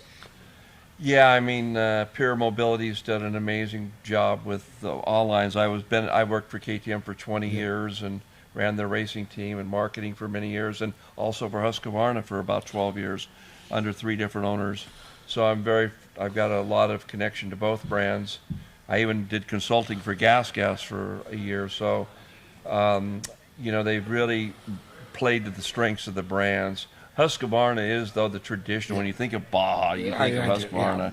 Husqvarna owned the record for the most overall wins in Baja for years and years. Even after they stopped racing for many years, it took Honda quite a while to catch and pass that. But I think Johnny Campbell helped him with that one. And Johnny, obviously, and Bruce Ogilvie. And Ogilvie, yep. Yeah, Bruce and Chuck Miller. Yep. I think I can still hear the ringing of the cylinder fins on the Huskies. They had a very unique, awesome sound. It was like so a when Scott and others were racing, as a kid, I'd be standing there waiting for the bikes to come in, and you could hear the zing, zing, zing of that motor and those twin Olin shocks in the back and the beautiful Huskies like the white and yellow ones, which they now have a Heritage Edition Husqvarna this cool, year, which makes me think, wow, that's a beautiful bike. So yeah, it looks like we've got a much closer race as we get close to this 3rd, 4th, 5th riders coming through, and it appears that that one team may be back on the, I'm not sure about the 1X, but the other team is. Are we seeing movement again? Well, here's my prediction. My prediction is that it's going to look a whole lot different later in the race. We're still early on. We're so early in this race, and there's so many more miles, and this course is so demanding. I don't think we can stress that enough, huh, John? I mean, if you lose focus for 1 second out here, you're going to pay a price. It's going to exact a heavy price. And now the lead bikes are working their way down to the mini summit. So hopefully our cameras are working in the mini summit. We'll get some action going through there. That's right, and sometimes on the teams you have multiple riders, so you strategize. Sometimes the guy that's consistent, that's going to do the start, he's not going to crash, he's not going to go down. He might not be the fastest guy in your team. So you might have the rider that just like, especially some of the young motocross guys, they can run like just go crazy and super fast. So you might strategize and put them 2nd or 3rd when there's less dust, there's less competition, so they're just maybe able to ride their pace, which might be a fast pace. So something I always looked at was, hey, I might not be able to come in first here, but I'm going to hand it off to my teammate, and he's really fast. And one thing I would point out for all the fans at home, if you're looking at these pictures and seeing some people watching the race, you have to come down and watch Baja. Yes. If you're a rider and you think about racing Baja, come down and watch Baja, because you can park yourself in the desert right next to the race course, set up your easy up, set up your tent, and watch some of the best racers on earth on both 2 wheels and 4 wheels later. What's that number? 793X. It looks like you're trying to track right now. We see Eric Holt. Is he the first Ironman? And the 15X. Yeah. I'm looking up the tracker right now. Yeah, no, I'm looking right here. The first one I have is 793, which would be Juan Ignacio Zanino, according to live tracking, my live tracking. I'm not seeing any others here, but he's the first pro Ironman. Well, we're seeing the top 3, some great shots there. We saw the 3X out front there, Sarah Narin. The 33X is going to be Justin Carnes. We go back to the 15X, was Eric Holt. Here comes another rider. Looks like coming in to our left. I was going to say, he's going the wrong way. There was a rider coming. Yeah, that's a sightseer, I think, but... yeah. And I don't know. There is a bike coming. There we go. There he is. I believe this is the 13X. maybe the 15X, Eric Holt, I believe. Yeah, could be Eric Holt. Eric had white sleeves at the start. Yeah, this is. And there's the vest you talked about. Yeah. This is the Norman Racing. These are friends of mine from Lincoln County, Nevada. These guys are hardcore enthusiasts and have been living the Baja dream the last 2 weeks down here. I'm really pulling for them to get a good finish here, and they're right now looks like they're third on the road. Yeah, and you can see the highway you talked about there. Yeah, that's really Highway close. 3. Highway 3. We saw Dick Gray, one of our photographers down there. Nice. Wearing the cowboy. It's great. And it's what takes so many of our photographers, all our camera crews that are out there, and they really have to know this desert to scout these positions, to find the good footage, and that's how they kind of work it out. Yes, and as a logistics guy for our team, half the time you're just spending, where can I get trucks into, where can I get trucks out of, where do we want to do a rider change? Sometimes you might want to be in the middle of the desert, but to get in and out, okay, that rider's now done. You can't ride it because we can't get the truck to the next spot. So you really have to use your logistics to figure out. And let's talk about that. That's one thing that's really good. We see in different forms of racing the pit stops. It's right. You're on a circle track and they pit stop, let's say in NASCAR. Here we don't all pit in the same spot. There's different areas, and it all comes down to strategy. How do you really conceptualize that?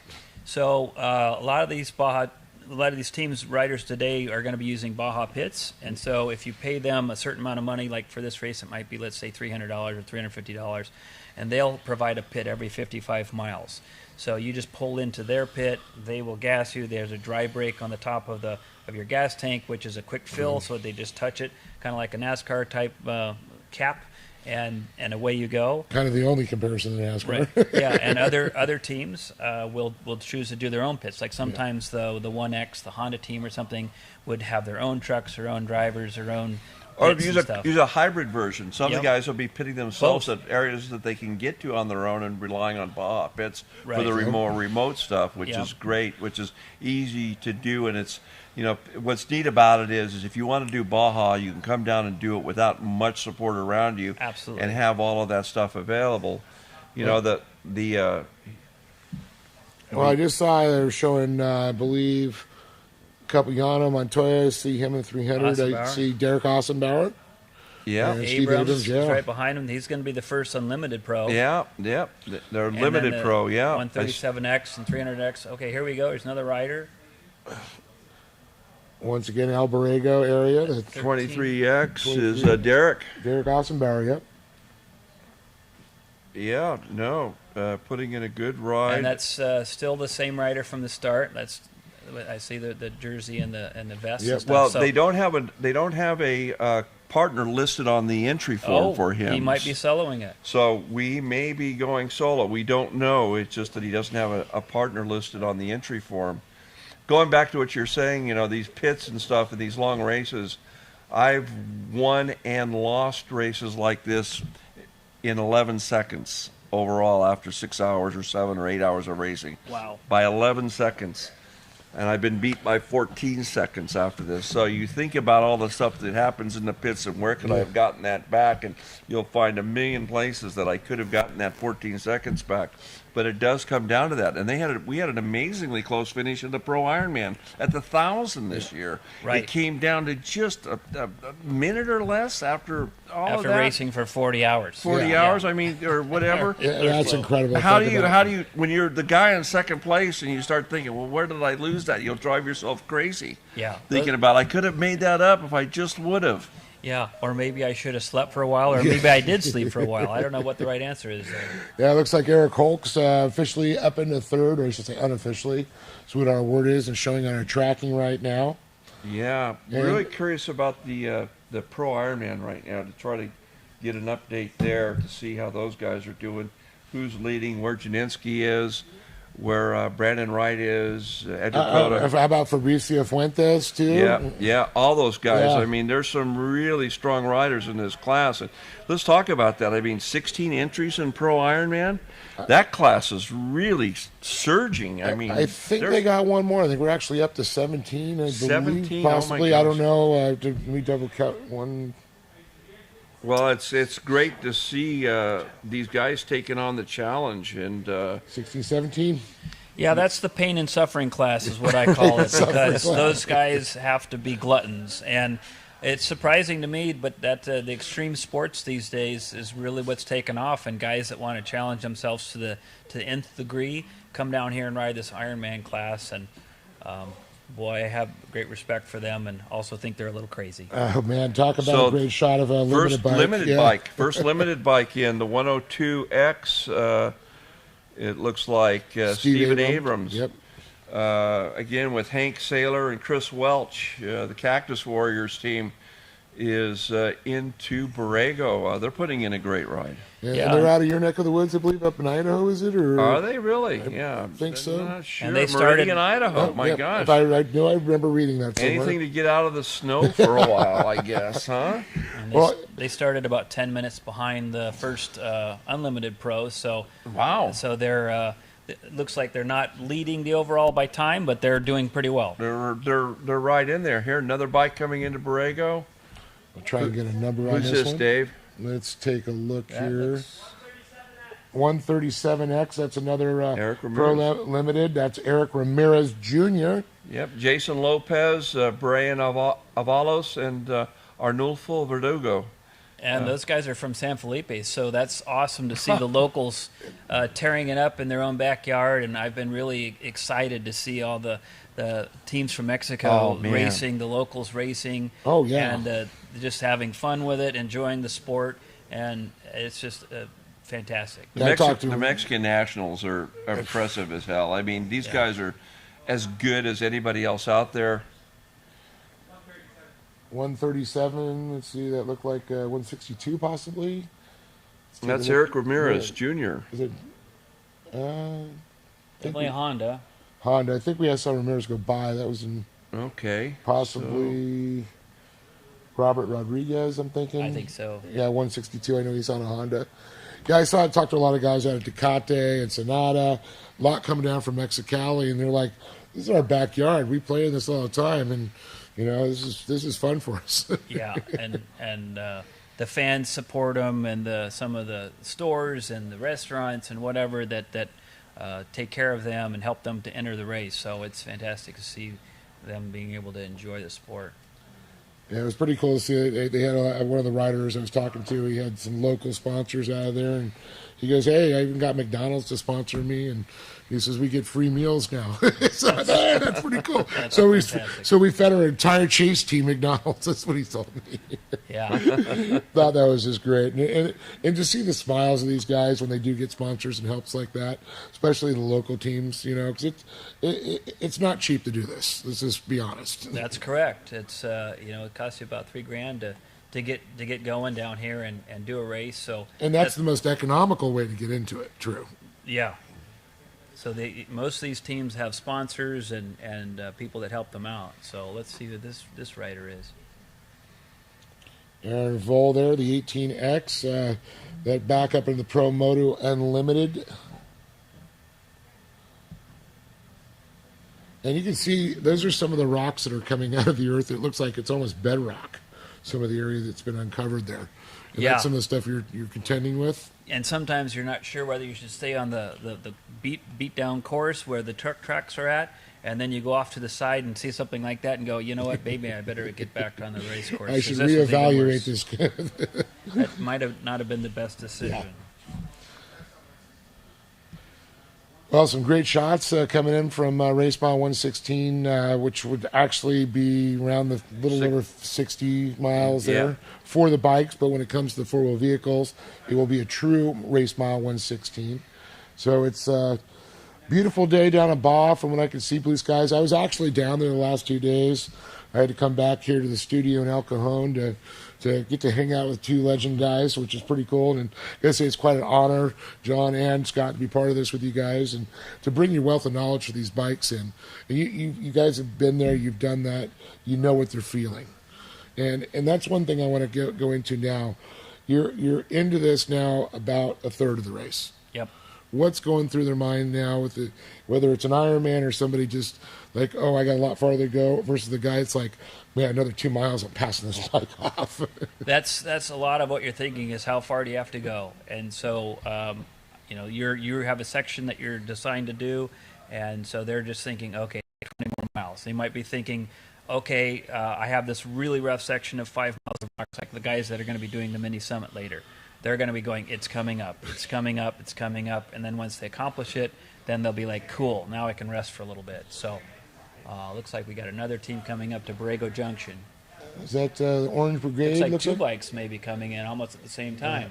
Orange or red? Red, I think it's red. The red? Yeah, it looks like bright red. But what number do we have here? Is that Arsabar? Nope. No. 3? Was that a 3-digit? I thought it was a 3-digit. Yeah. And then Bike. It might be one of another Pro Moto Limiteds. Yeah, I was just trying to track the. If you just look on the tracking, it'll give us a good I'm idea. looking at the tracking, 775. that So might be it an does Ironman look gear. like Tanner Janiski is leading the Pro Ironman physically on the road. Wait a minute, I take Now, that back. 700X. 700X.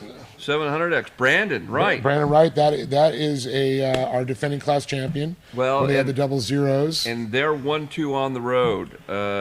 It looks like Brandon has got around Tanner because he's physically in front of him. Now, I did see another red plate go by, which could have been Fernando Beltran with the 100X, who is the Class Pro Moto Limited defending champion. Yep. He did start a little bit deeper in the pack, and that would make sense to where we're at and what we've seen go by. Yeah, I think our next one to the camera will probably be the 114X, and then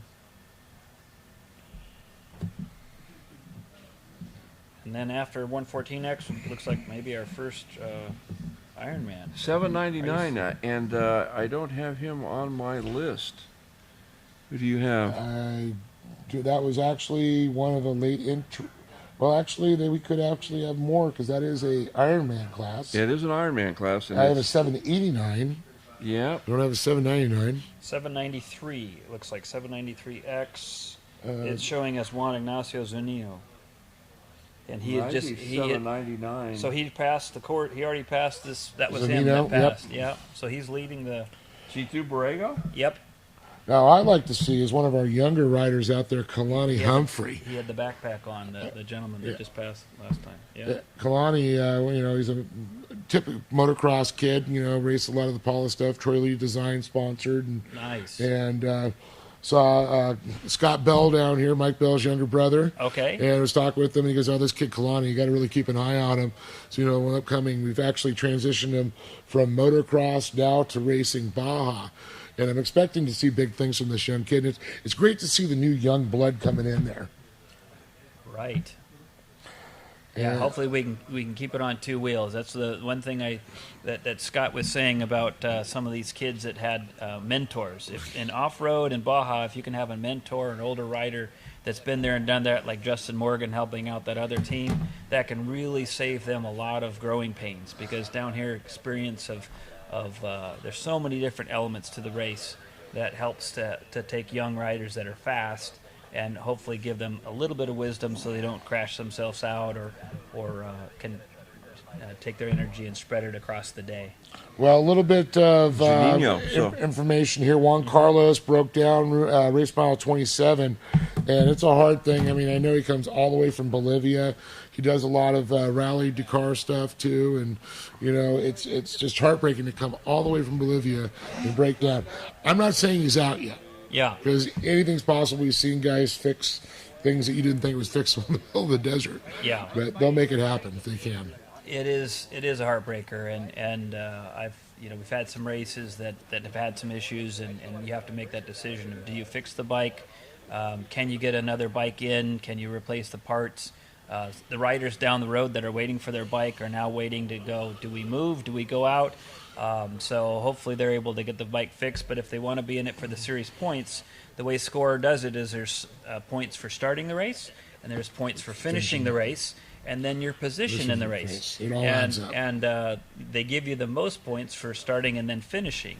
There are, like, if you have 5 riders in your class, if you win, you might get 15 for that, and if you get 5th, you might get 1. But if you don't finish, you're pretty much doomed. So I'm sure they'll be thinking about trying to finish the race so they can stay in it for the title if they can. It's almost like a Bigfoot sighting out there. This kid, the way he's standing. We just saw a little shot there, race while 135, which we'll be seeing some of our leaders very shortly make their way through again. They've made it through, I guess, physically the 60 mile point.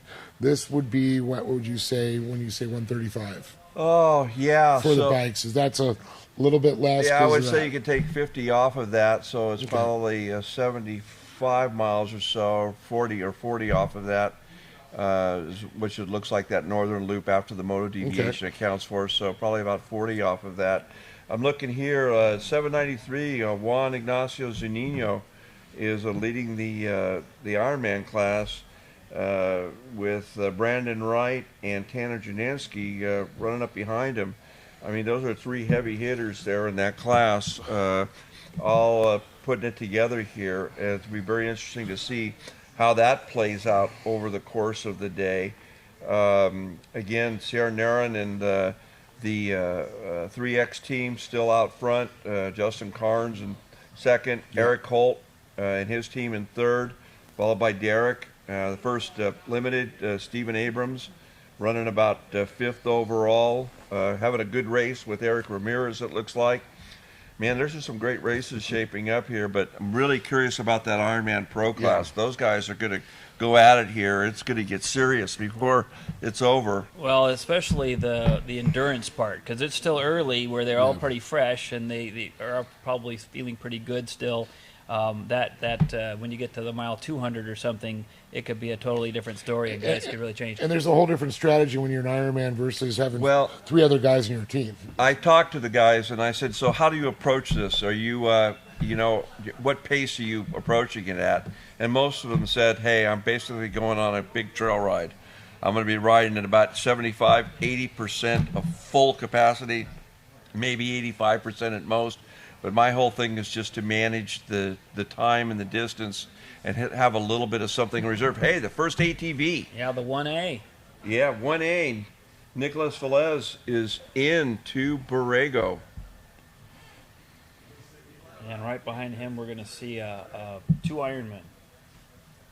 Yeah, the first one. I think the 700. Yeah, Janeski should be behind him. Yeah, we should be seeing the 700X. Of course, 700X is an Ironman motorcycle. And hey, ATV guys, I am just in awe of these guys. I just bow down before them. They are absolute animals to wrestle those things over these courses. You do have to muscle these At things. least on a bike, you can pick your line. You're in this side of the track or that side of the track.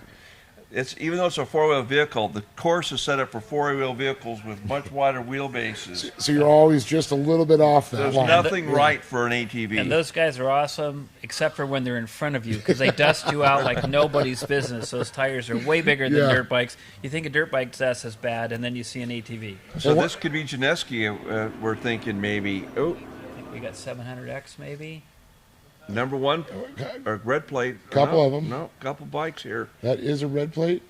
Is it? Looks like, or maybe not. It's hard to tell. So Janeski 775. Brandon Wright. Brandon Wright. Brandon Wright. Wow. Yep, 700X. Sorry, 700X. Brandon, he's physically gotten past Tanner. And hence the red plate that we talked about. And then Tanner should be after him. Right there. There's Tanner. Oh, my gosh. Wow. First, Ironmen are already up into him. Yeah, there's 1, 2, but... no, we had Janino before them, so that was Tanner's in third right now. That's correct. And thanks for the correction. Oh, Zanino? Yep, yeah, that's right. Front. That's right. Janino, correct. You're right. Several minutes ago. He's it's just amazing that the Ironmen are up into the Pro Moto Limiteds and getting close to the Pro Moto Unlimiteds. Yeah, those guys are tough, and as they start swapping out riders, then the other teams might get a little faster, and these guys might have to be a little more thinking about the long end. Let's get back to our thought we were talking about, with the strategy, John talked about, you got another rider and you just got to get that extra 5 miles. When you're Ironmanning, it's a whole nother mindset. You don't want to spend all your energy too early. You got to kind of find that way to spread it out. Well, you got to manage a lot of things. One is hydration. You've got to stay hydrated. these guys have very specific programs, and they try to stick to it as far as taking in and constantly replenishing their hydration. If you get to the point where you're thirsty in the event, where you have thirst, you're basically dehydrated. You can't recover for the next 24 hours. So you've got to manage that. Oh, second ATV is in. Looks like the 110A, Dario Rabago. Rabago? Yeah, Dario Rabago. Rabago. Yeah. Now, is that something you're putting electrolytes into your water? You're definitely, everyone has their own special blend, but they're definitely trying to replace electrolytes. At their pit stops, they've also they have to plan to replenish their... That's another spot. Oh, yeah. We got another camera position we're seeing here. Yeah, that's further down. That must be around race mile 1. Well, I'll tell you, those Troy, 35 or so. all I can think about is hitting those things. And I know you guys have probably brought home some with yourself. Okay, Yes. opening. Yeah, we should see if we can stick on that 135. Oh, and third ATV in. Well, I know they're Jose getting... Castro, it looks like, 21A. Yeah, I believe you're right on that. 21A there, Pro Yep. Quad. Yeah.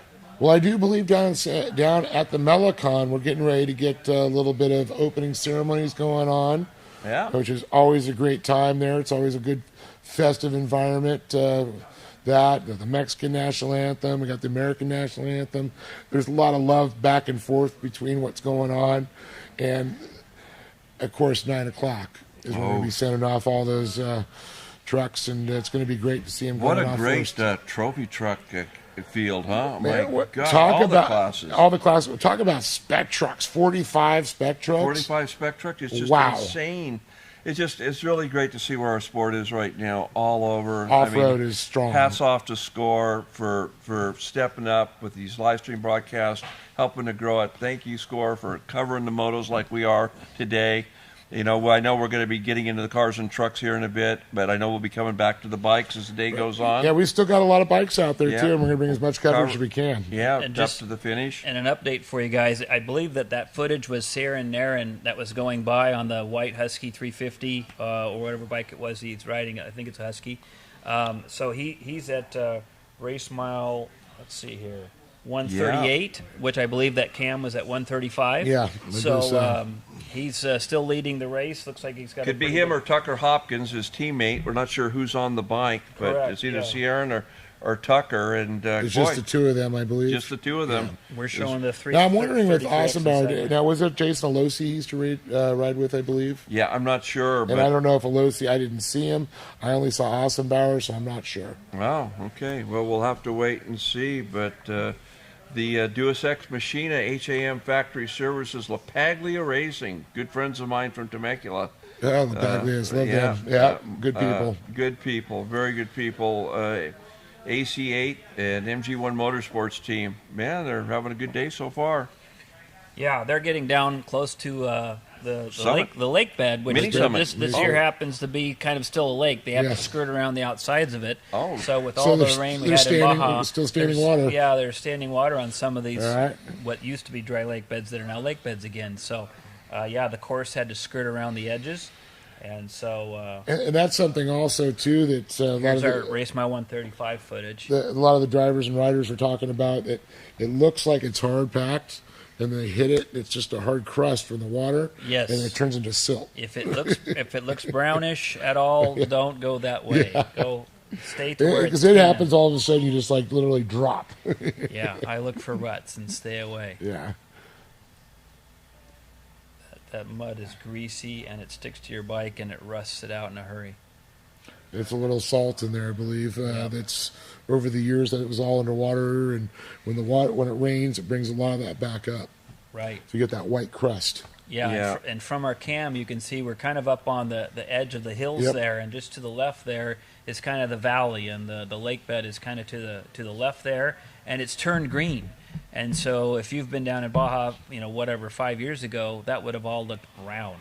and sandy like dirt. But the desert is in full bloom, and it's really beautiful right now. So they're coming up on the mini summit here pretty soon too, not too far away. I mean, that'll be the next major thing. Like you said, Yep. they got the dry lake there's bit, a but the mini shot. summit, and the bikes are doing the mini summit, it looks like. Live shot from a vehicle going along the road there on Highway 3.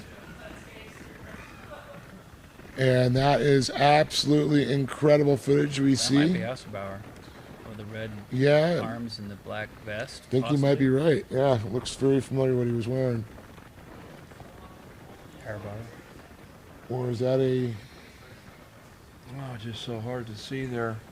There's a Baja pit that he just passed, so he's using a different pit strategy.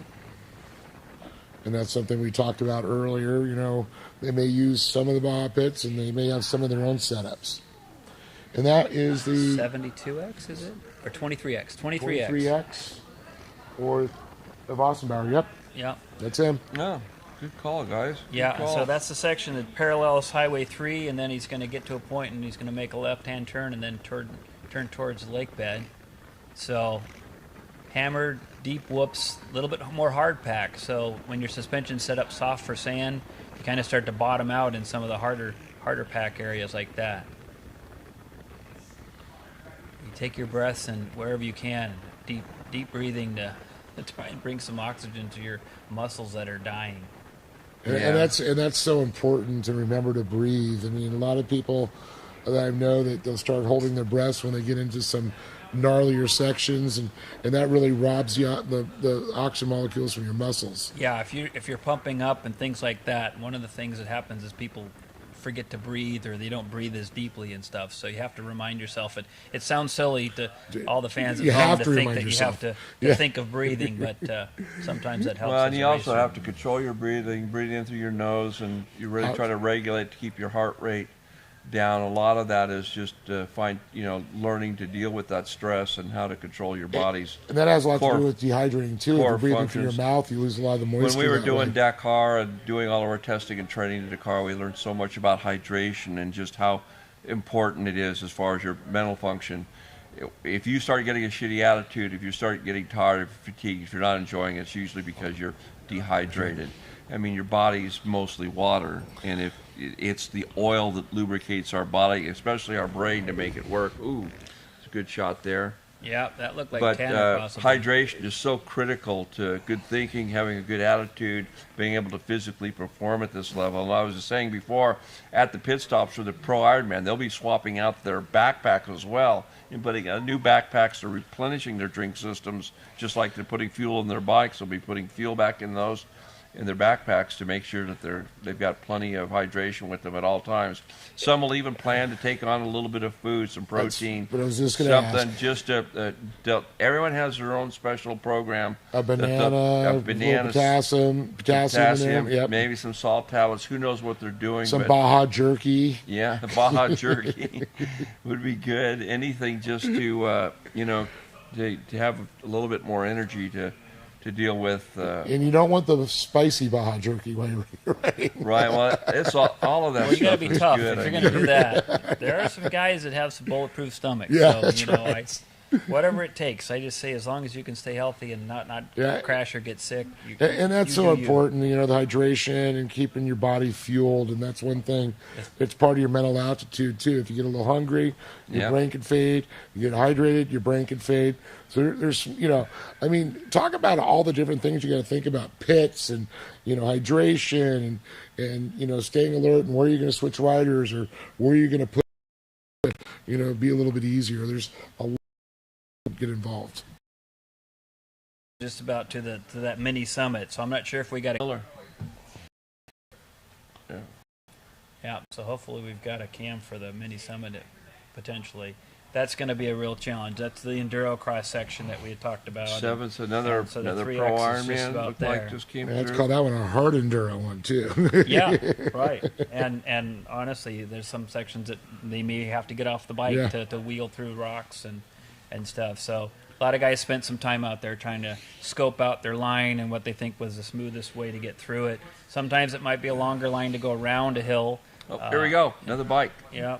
And this is, I believe, the first time we're going to see a bike through this section here. I think this is the second one. This should be The second one? 33X, I believe. Let's see who we have here. I think this is Justin Carnes. Here we go. So, Yeah, 33X. 33X. Justin Carnes' team. Yep. Justin right. Carnes and Justin Kennemer. Looks like 15X. Yep. 15X. Oh, this is Eric Eric Holt. Holt. Yep. Eric Taylor Holt. Stevens and Hayden Okay, Roberts. That's third Third place. place. Yeah. Well, we've got some more updates on what's going through these guys' minds as they're racing through the desert. We're going to go to Wes Miller. One of the many hazards out here on the race course are rocks. And there's a lot that are buried, and then there's a lot that get turned up. This is more of an example of a rock getting turned up. But you can see, if you hit a rock like this with a tire, you're probably gonna get a flat. You may even rip a corner off of a car. And a lot of times these are embedded in the ground. I think the trickiest one for me is when you've got ruts and you're going through and it's actually embedded in the ground, and a lot of times you can't see it till the last second, and you may be going 70, 80 miles an hour railing through turns, and then next thing you know, you've got something like this with about maybe that much sticking out of it, and it's solid and it just doesn't move, and you'll flat spot a wheel or side pinch a tire there, causing a flat. Then you got to pull over and change it. Hopefully you've got another spare. And then, for a dirt bike or a quad, something like this is going to be catastrophic. So got to keep your eyes out, keep your head on a swivel, and always be paying attention when you're out here.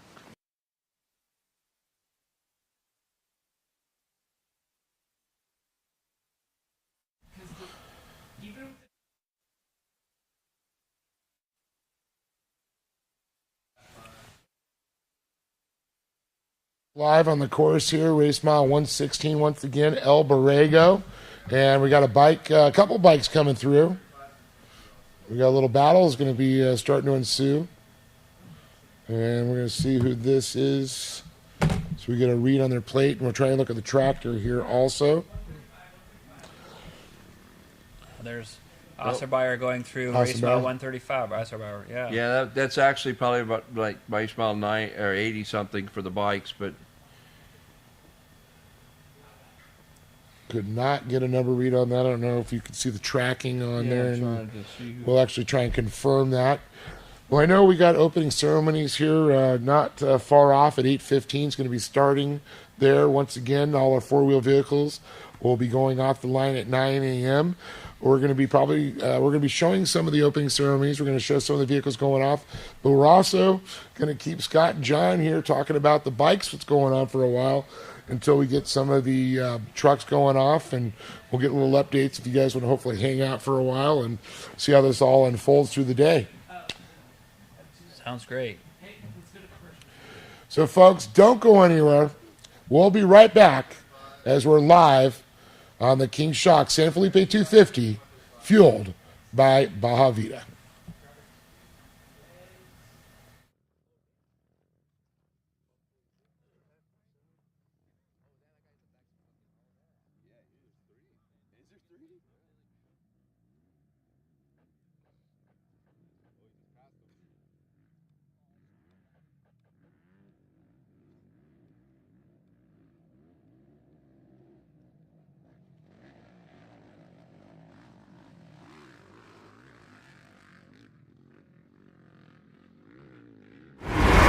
Over 25 years of off-road racing dominance. Proprietary patented race technology. Proudly made in the USA. Unparalleled customer service and support.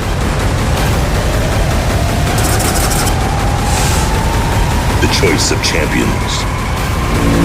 King Shocks. The leader in off-road shock technology.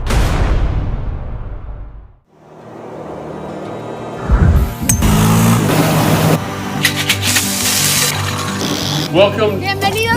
Bienvenido a San Felipe. Welcome to San Felipe. Alberca salina que irrumpe en el desierto. Un spa natural en el Golfo californiano. Descubre un valle donde habitan miles de gigantes. Y un mar conocido como el acuario más grande del mundo.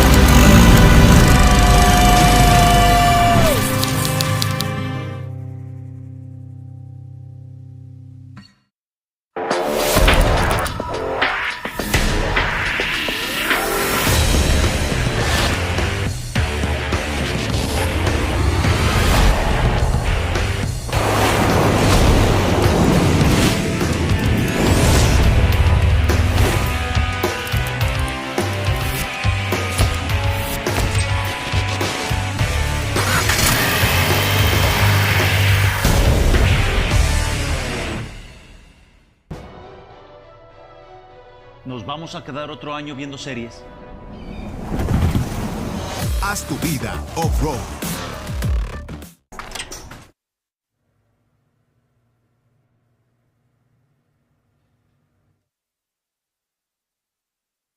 All get intermingled now. I believe you guys got an update there, John? Yeah, so I got an update on the 611X team. That's a 60-year-old class. Those guys are still out there getting it done after all these years. So Jim O'Neill is apparently on the motorcycle now. The early rider that started for them actually hit a quad or something. So they're continuing on at the moment, but maybe at a little bit reduced pace because some of them didn't pre-run everything. And it looks like, is that one of the sportsmen, I do believe? Was that a 2 number? Looked like it, yep. Yeah, I couldn't quite see it. I don't know if we could see on the tracking who that was. And I tell you, that's a Yamaha. Yes, and these guys are still going through Borrego Junction at about race mile 116, which is probably the 65-ish for a motorcycle. As they go parallel to that point at Highway 3, where we got some great shots from one of our vehicles that was doing some of the camera work. And I'm hoping to get some more updates and see some more chopper stuff from Andy. Yeah, no, it'd be great to see it, and I don't know if we've got our mini summit cameras up yet or not. If they're working, that would be great to see as well. Another ATV coming in here, another quad coming in to Borrego. Now we could have moved some of the teams because I know they did create the bypass because for the 4 vehicles, the mini summit had become a big problem. Worrying about bottlenecks, the score decided that they really want everybody to have a good race, so they might have pulled that out of the equation for them. So they might have moved it there, but I was hoping they'd leave it for us for the bikes and the quads because that's going to be definitely interesting, and it's not a place you're necessarily going to get a bottleneck with a bike because you can get by other bikes, even a quad. Yeah, the bikes and quads are definitely doing the mini summit. Yeah. They're up for the challenge. They're ready to do it. I understand the decision on the cars and trucks. All it takes is one guy to get stuck in there and ruin everybody's day. Yeah. And you're spending this much money and this much time. They tried it. There were some incidents, obviously, during pre-running that just caution was required, and they're still going to have a hell of a race. And another speaking of hell of a race, look at this. We got another battle. Yeah, quads are passing the bikes here. It looks like moving up on the bike. Some of the bike teams. Yeah, and an update on the lead. It appears that the 33X is closing in on the 3X. I'm showing the 3X at race mile 2. Let's see here. It looks like the 3X is past the summit, and the 33X is just getting to the summit. So oh wow! They're into it's the close. tough stuff. Looks like it's. All right, guys, we'll be right back down to opening ceremonies as we get ready for the 4 vehicles, and we'll have all our dignitaries down there talking, so we'll try to get an update, and down to Juantitos Funke. Fundacional Municipal de San Felipe, del Gobierno del Estado de Baja California, el Gobierno Federal de México, así como Score International, les damos la más cordial bienvenida a esta edición número 36 de la King Shocks Score San Felipe 250, presentada por Baja Vida. Yeah. On behalf of the Municipal Foundational Council of San Felipe, the state government of Baja California,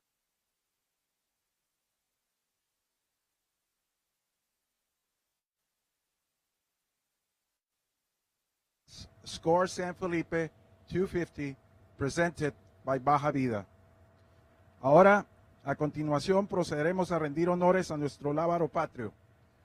Para ello nos acompaña esta mañana, nos honra con su presencia, la banda de guerra y escolta del primer grupo de infantería motorizado aquí en San Felipe. And now we will honor the flag of Mexico Today we are accompanied by the band and color guard of the 1st Motorized Infantry Group here in San Felipe. Adelante, por favor.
A continuación se llevará a cabo el juramento a la bandera de México por el niño Miquel Menchaca. And now we will hear the pledge of allegiance to the flag of Mexico by our very special guest, Miquel Menchaca.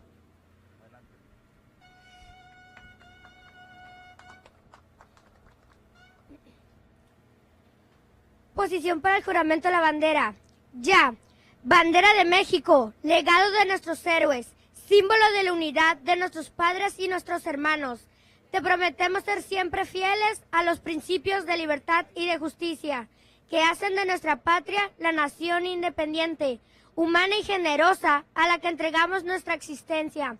Firmes, ya. Muchas gracias, mijo.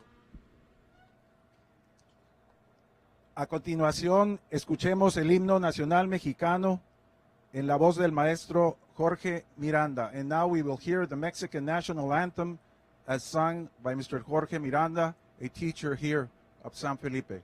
Gracias.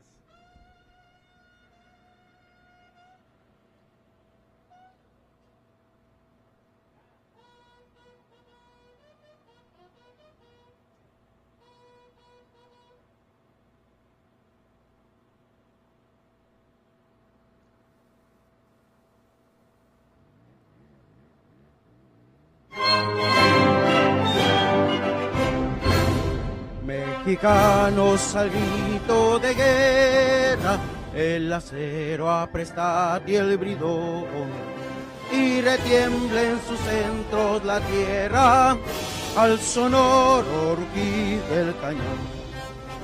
Y retiembla en sus centros la tierra al sonoro rugir del cañón.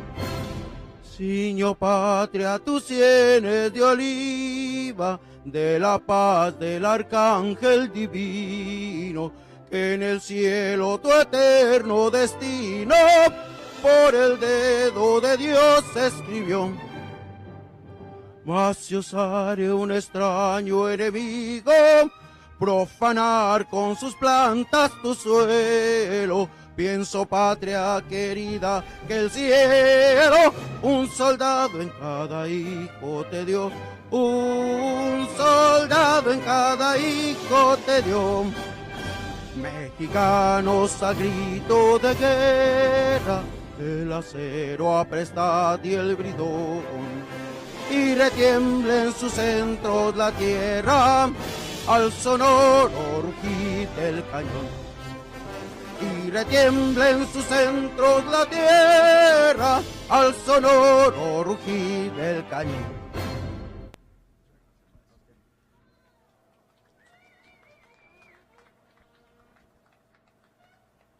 Ahora escucharemos el himno de los Estados Unidos. And now we will hear the anthem of the United States of America.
Y ahora procederemos a retirar nuestro lábaro patrio.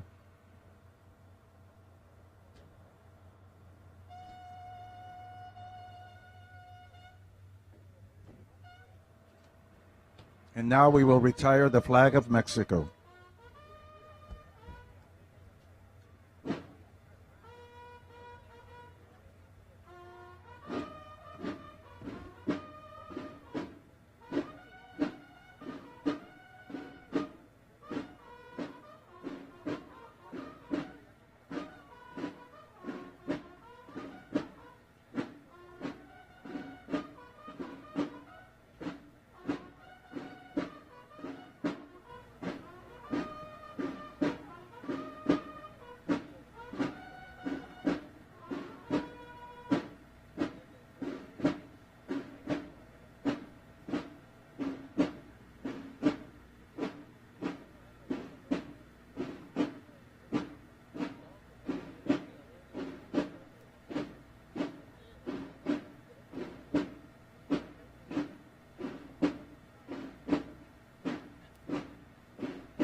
Agradecemos la participación de la banda de guerra y escolta del primer grupo de infantería motorizado de la Secretaría de la Defensa Nacional aquí en San Felipe. We appreciate the participation of the Color Guard and the band of the 1st Motorized Infantry Group from the Secretary of the Defense of Mexico here in San Felipe. Despidámoslos con un fuerte aplauso y muchas gracias por su participación. Asimismo, agradecemos al maestro Jorge Miranda y a Miquel Menchaca por su participación. We also want to thank Mr. Jorge Miranda and Miquel Menchaca. Thank you for joining us this morning.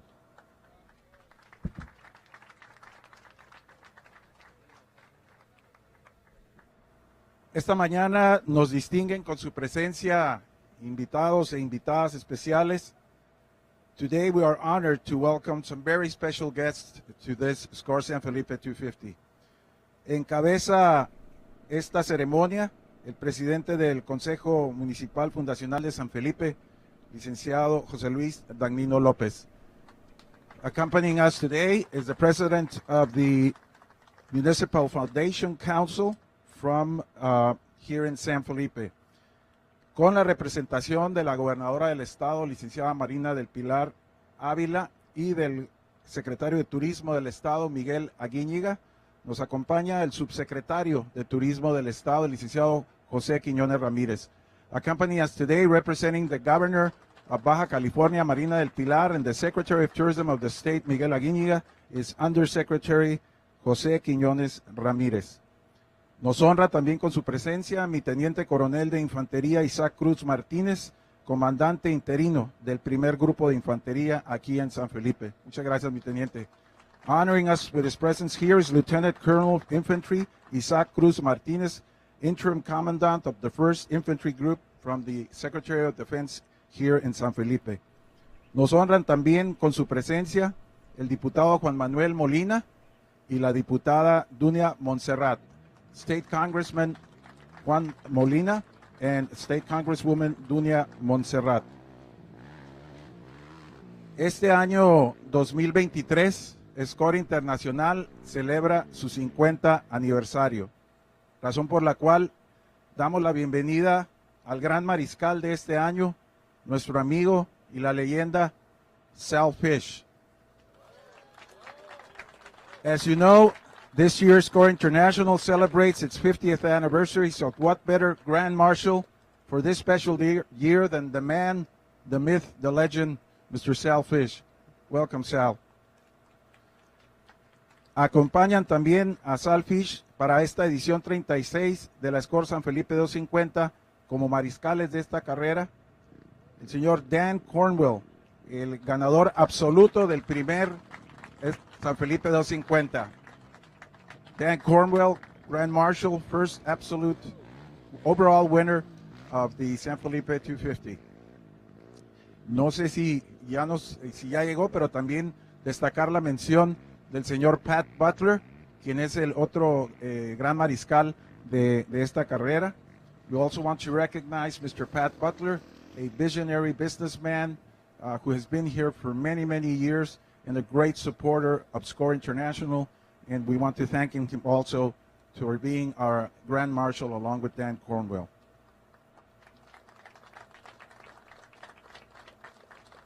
Le damos también la más cordial bienvenida, and we also want to welcome two very special people who basically make all of this happen. Roger and Elise Norman. Muchas gracias, Roger y Elise Norman, por acompañarnos esta mañana. Nos acompañan, es una lista muy larga y tenemos que arrancar la carrera a punto, pero de veras les agradecemos muchísimo a todas las autoridades del Consejo Municipal Fundacional, autoridades federales, estatales. Es una gran labor en equipo que se lleva a cabo. We also want to recognize so many people that make this possible in teamwork, municipal, state, federal authorities, private sector representatives also, that all of them help to put on this special race. Yo quisiera pedirle al Gran Mariscal del 50 aniversario, I would like to ask our Grand Marshal for this year to give us some brief remarks, Mr. Sal Fish.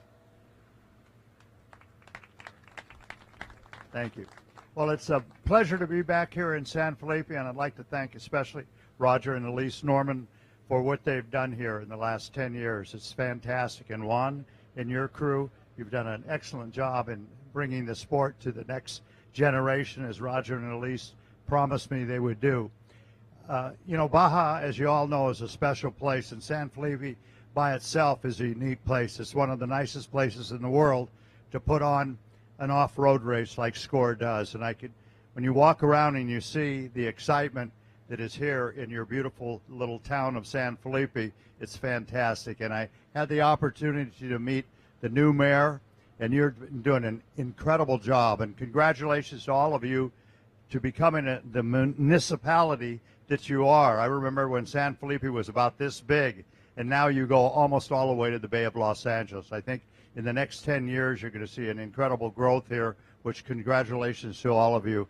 And the Secretary of Tourism, thank you for everything that you're doing. It's really important for us. Elise and Roger, thank you for giving me this honor to come back into San Felipe and to be a part of this spectacular event. To all the racers that are back here that are incredible, and the sponsors that support the off-road community, we want to wish them the best of luck and have a safe and happy race. And we'll see everybody back here for a great party and the Mexican way of doing it in San Felipe, some great fish tacos and a lot of tequila and cerveza. Congratulations to everyone. Juan, thank you. Thank you very much, Sal. Y ahora escucharemos un mensaje muy especial del presidente del Consejo Municipal Fundacional de San Felipe, licenciado José Luis Danilo López. We'd like to hear very special remarks from the president of the Municipal Foundation Council of San Felipe. Basically, he's the mayor. Okay, José Luis Danilo López. Muy buenos días a todas y a todos. Saludo con gusto a las personas que nos acompañan el día de hoy aquí en el Presidium. Agradezco a los representantes de SCORE, Roger, Elisa, Salfish, thank you for coming to San Felipe. Agradecerle a todas las autoridades, Teniente Coronel, a la Secretaría de Marina, Defensa Nacional, Agencia Estatal de Investigación, Guardia Nacional, a la Fiscalía, a la Dirección de Seguridad Pública Municipal, a la Secretaría de Seguridad Ciudadana, a todos, sin excepción, muchas gracias por permitir este operativo que permite llevar a cabo la San Felipe 250, un evento de talla internacional. Gracias a SCORE por poner el nombre de San Felipe en el mundo. De verdad estamos muy agradecidos, es un honor, es un placer. Saludar también con mucho gusto al subsecretario José Quiñones, que viene representando a nuestra gobernadora Marina del Pilar. Un afectuoso saludo a la gobernadora, agradecerle todo el apoyo que le ha brindado a San Felipe durante este primer año de gestión, en su primer año en la historia como municipio. A mis amigos diputados, diputadas Dunia, Molina y a todos los compañeros del gobierno municipal que nos acompañan en esta travesía, responsabilidad importante para llevar en alto el nombre de nuestro San Felipe. Muchas gracias. Queremos desearle éxito a todos los participantes de los 12 países que participan en esta carrera, a los 28 estados de Estados Unidos y por supuesto a nuestros amigos nacionales mexicanos que están compitiendo el día de hoy. Éxito y que gane el mejor. Vamos a entregar la placa, ¿verdad? Muchas gracias al presidente del Consejo Fundacional Municipal de San Felipe y ahora va a proceder a entregar un reconocimiento. Muy bien, en el marco del 50 aniversario de Score International y de la 36 edición de la San Felipe 250, queremos entregar este reconocimiento, agradecimiento a nuestro amigo que a continuación dice: el municipio de San Felipe, Baja California, otorga el presente agradecimiento a Roger Norman, propietario de Score International, por su valioso evento Score San Felipe 250 36 edición, llevado a cabo el 28 de marzo al 2 de abril del 2023 en el municipio de San Felipe. José Luis Dagnino López, presidente del Consejo Municipal en el municipio de San Felipe. Felicidades.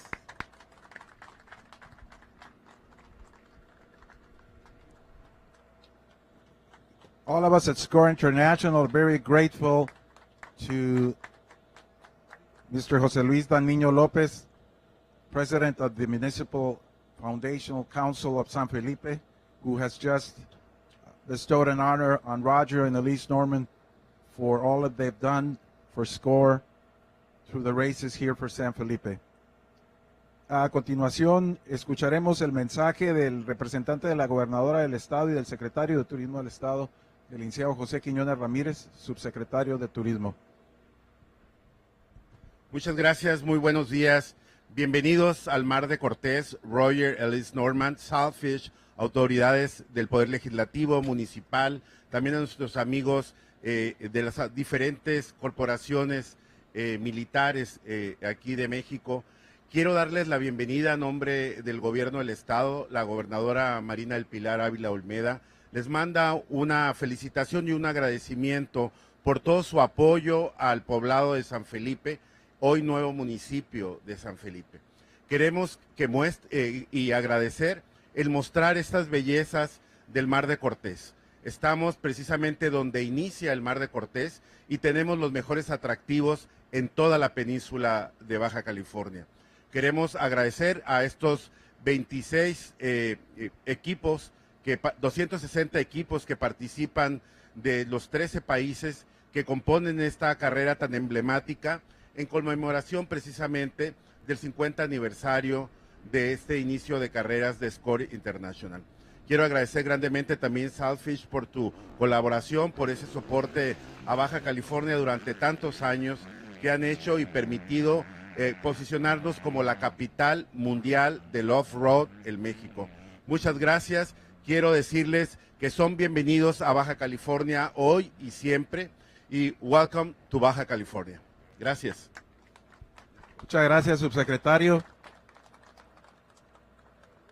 Esta edición número 36 de la Score San Felipe 250 es la primer carrera del Campeonato Mundial del Desierto 2023 y, como ya mencionábamos, en el 50 aniversario de Score.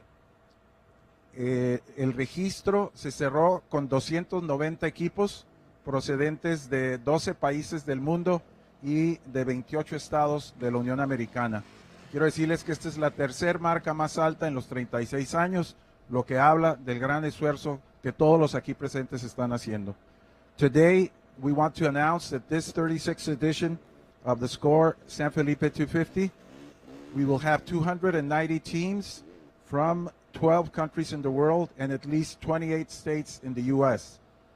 We are very happy to announce that this is our third highest number of participants in the 36 years of the SCORE San Felipe 250. Esta carrera se está transmitiendo en vivo a nivel internacional, así que si alguien no pidió permiso para venir y está aquí, pues ya se dieron cuenta porque se está viendo a nivel mundial en redes sociales.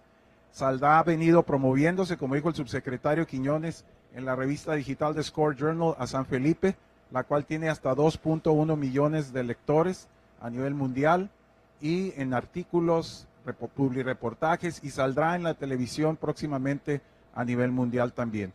Quiero destacar también que esto es algo que de alguna forma es muy importante, decir, la gran promoción que se le está haciendo a San Felipe.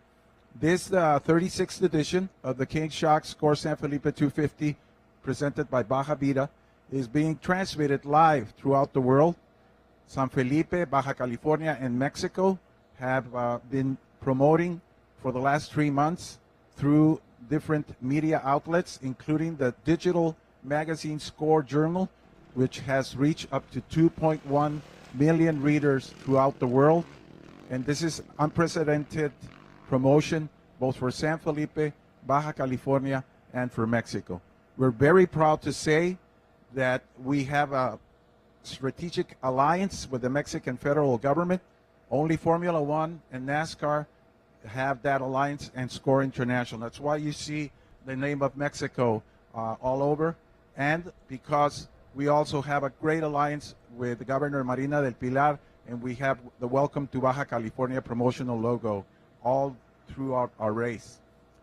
We want to recognize this great team effort. Pues les queremos agradecer. Estamos a 20 minutos de que tome el banderazo de salida el primer vehículo.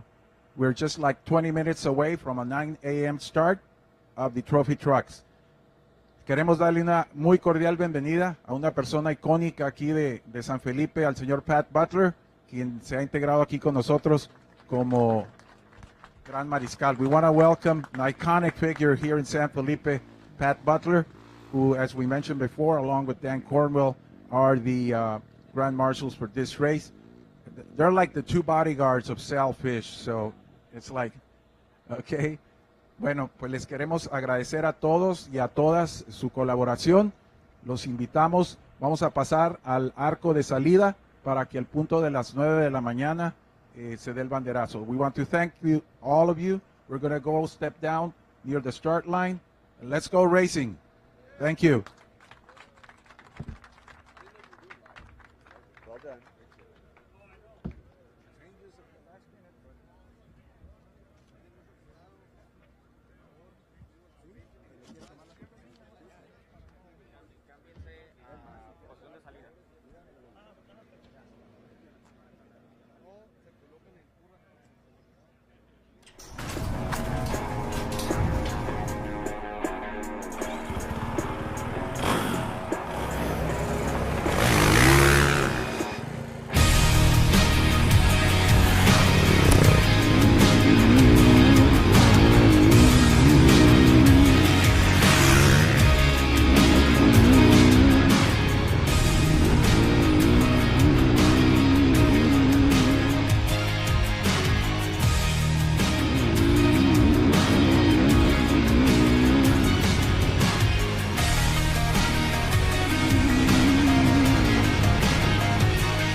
I got that right turn. We're good.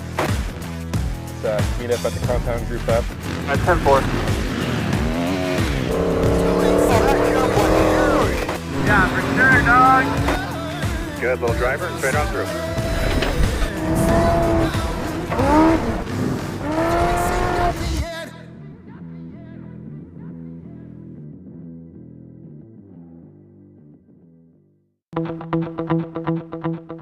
Don't ever be caught in an emergency situation without the ability to call for help. Stay safe. Check out SatellitePhoneStore.com. and let us help you find the best solution to keep you connected.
Conquer the elements, handle the most extreme environments, and dominate the desert and trails with King's new 5 OEM Performance Upgrade Kit. All kits assembled in our Southern California facility. See why we're the first choice for experienced off-road racers worldwide and order your Bronco kit today.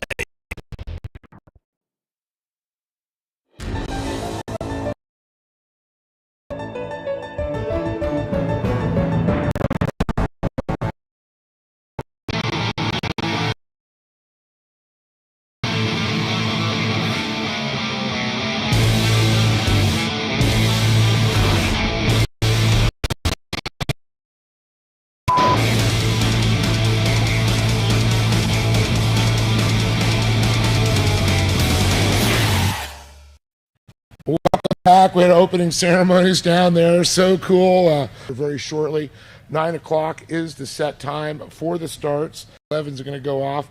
Bike race is still going on, but we got on. We talked about VCPs. Well, we got something called the speed zone. It gets a little up as we start to talk about, the different things that go on with the racing. But, before we get that, I know we've had a leader change. Are we yet on that? I know we did have a leader change in the Ironman class. Okay, all so right. Yeah, the 700X has taken over. Okay, so we'll get right to that in just a moment. Down to Wes Miller.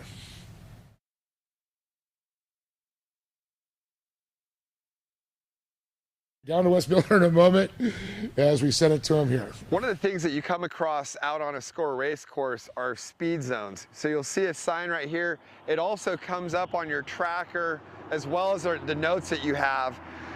Basically what you do is, so you're coming out of the desert here and the course is turning and going next to Highway 5. So as a safety precaution, you've got to go 37 miles per hour. And your Stella tracker that is on your car or motorcycle or ATV actually keeps track of your speed. So you've got to go 37 miles an hour through that speed zone until you get out. Then you can go back to full speed or race speed. And if you are caught speeding, there are penalties that are assessed for that. So you want to make sure and go 37 miles an hour through that area. That's so cool to talk about the speed zones. You don't want to get caught speeding. You don't want those penalties out there. And I know, Scott, you talked about some of those VCPs and the speed zones. They could really bite you in the butt sometimes. Yeah, but, they're so necessary. Yeah. We're racing in people's backyards in the country. We're guests down there. These are things that we have to do to just keep being able to keep being invited back, and for safety reasons. Let's face it. I mean, we need to do these things, and I'm really glad to see SCORE doing it. Yeah, a lot of safety is number one in SCORE. Well, we saw Clarinera in there. Was on the 3X, out physically on the track in first place. He's got a good little gap. I know we had leaders Other leaders in other classes are starting to switch it up a little bit. We got a great shot there, race mile 135, and there's one of the VCPs we talked about, VCP number 51. We got a bike, we got a quad, we got some battles going on. Yeah, this is actually probably about mile marker 75 for the bikes, because they had the first moto deviation route up there, so they're probably at about mile marker 70. The lead bike, and I think John has some great information on some of the classes and how they're shaping up. There's maybe some changes in the Ironman Pro class. Yeah, man, how about this? The Ironmen are starting to kick some butt out there. There's definitely some Ironmen that are going for it. There's so many of them, so there's some great days. So it looks like we got the 3X in front, and behind them we've got 33X is still close in second, not too far, but we have a good battle coming on behind them, and I would say that the 100X of Fernando Beltran, I don't have exact time, but on the clock I believe he's probably pretty close to second place overall by time, because he's real close to these 33X and 15X, and he started about 10 minutes behind him. Well, speaking of our leader, I do believe that was our leader, Claire Nairn, as we got a great shot from the copter from Andy Kirker there, as we got another good shot as the riders go by at 135. And again, it's a little bit different for the bikes. I know that's what we're calling it physically on the course, which is actually the truck, but that is our leader once again, guys.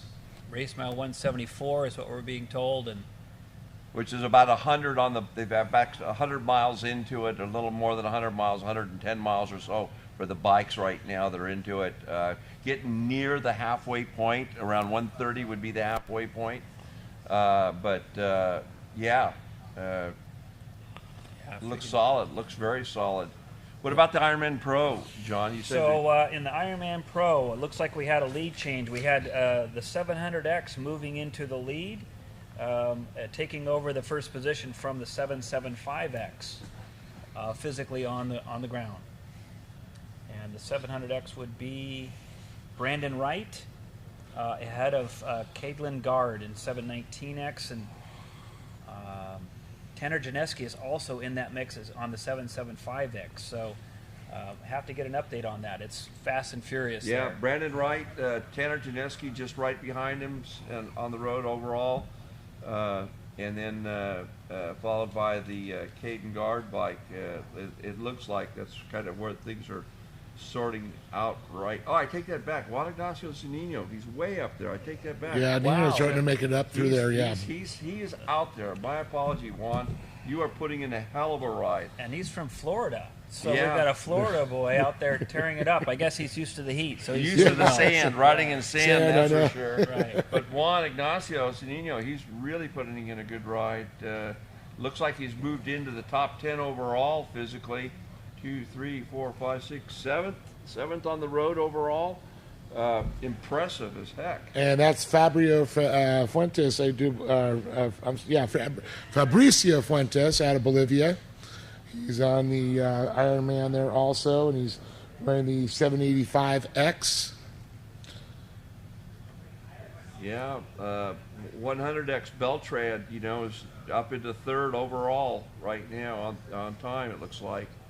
And of course, everything's unofficial coming out. This is what we're seeing here. Correct. It all comes down to what the official clock says at the end, and then they have to take penalties in penalties, VCPs, speed violations also. Yeah. Any short coursing, cutting the course, Which is where all those fans usually stand and take the pictures of the trucks going across. So if you're a fan at home looking on the tracking, which is working now, if you go to the live tracking button, first of all on the score page, the live video feed. If you scroll down a little bit. Up and moving again, coming into the Highway 3 road crossing. So good for them. Those guys, the long haul, they're thinking about points, as you said. Gotta finish. Whatever problem they had, they've fixed and are moving again. But,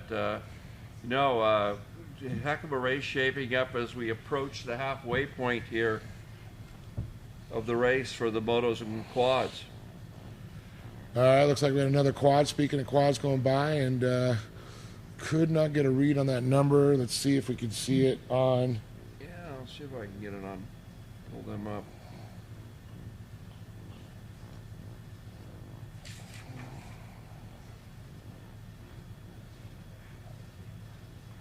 So try and get you some class later. So in the limited pro, we've got the 100X of Fernando Beltran that we mentioned. Looks like in the Ironman class, that would be Juan Ignacio Zunino. On the 793X, we have the 300X leading the 30 pro class. That's John Montoya. Yep. And the 1A is leading the ATV class. That would be Nicholas Velez. And we're just all referring. We got our iPads or our laptops out, trying to follow the tracking to keep you all up to date out there.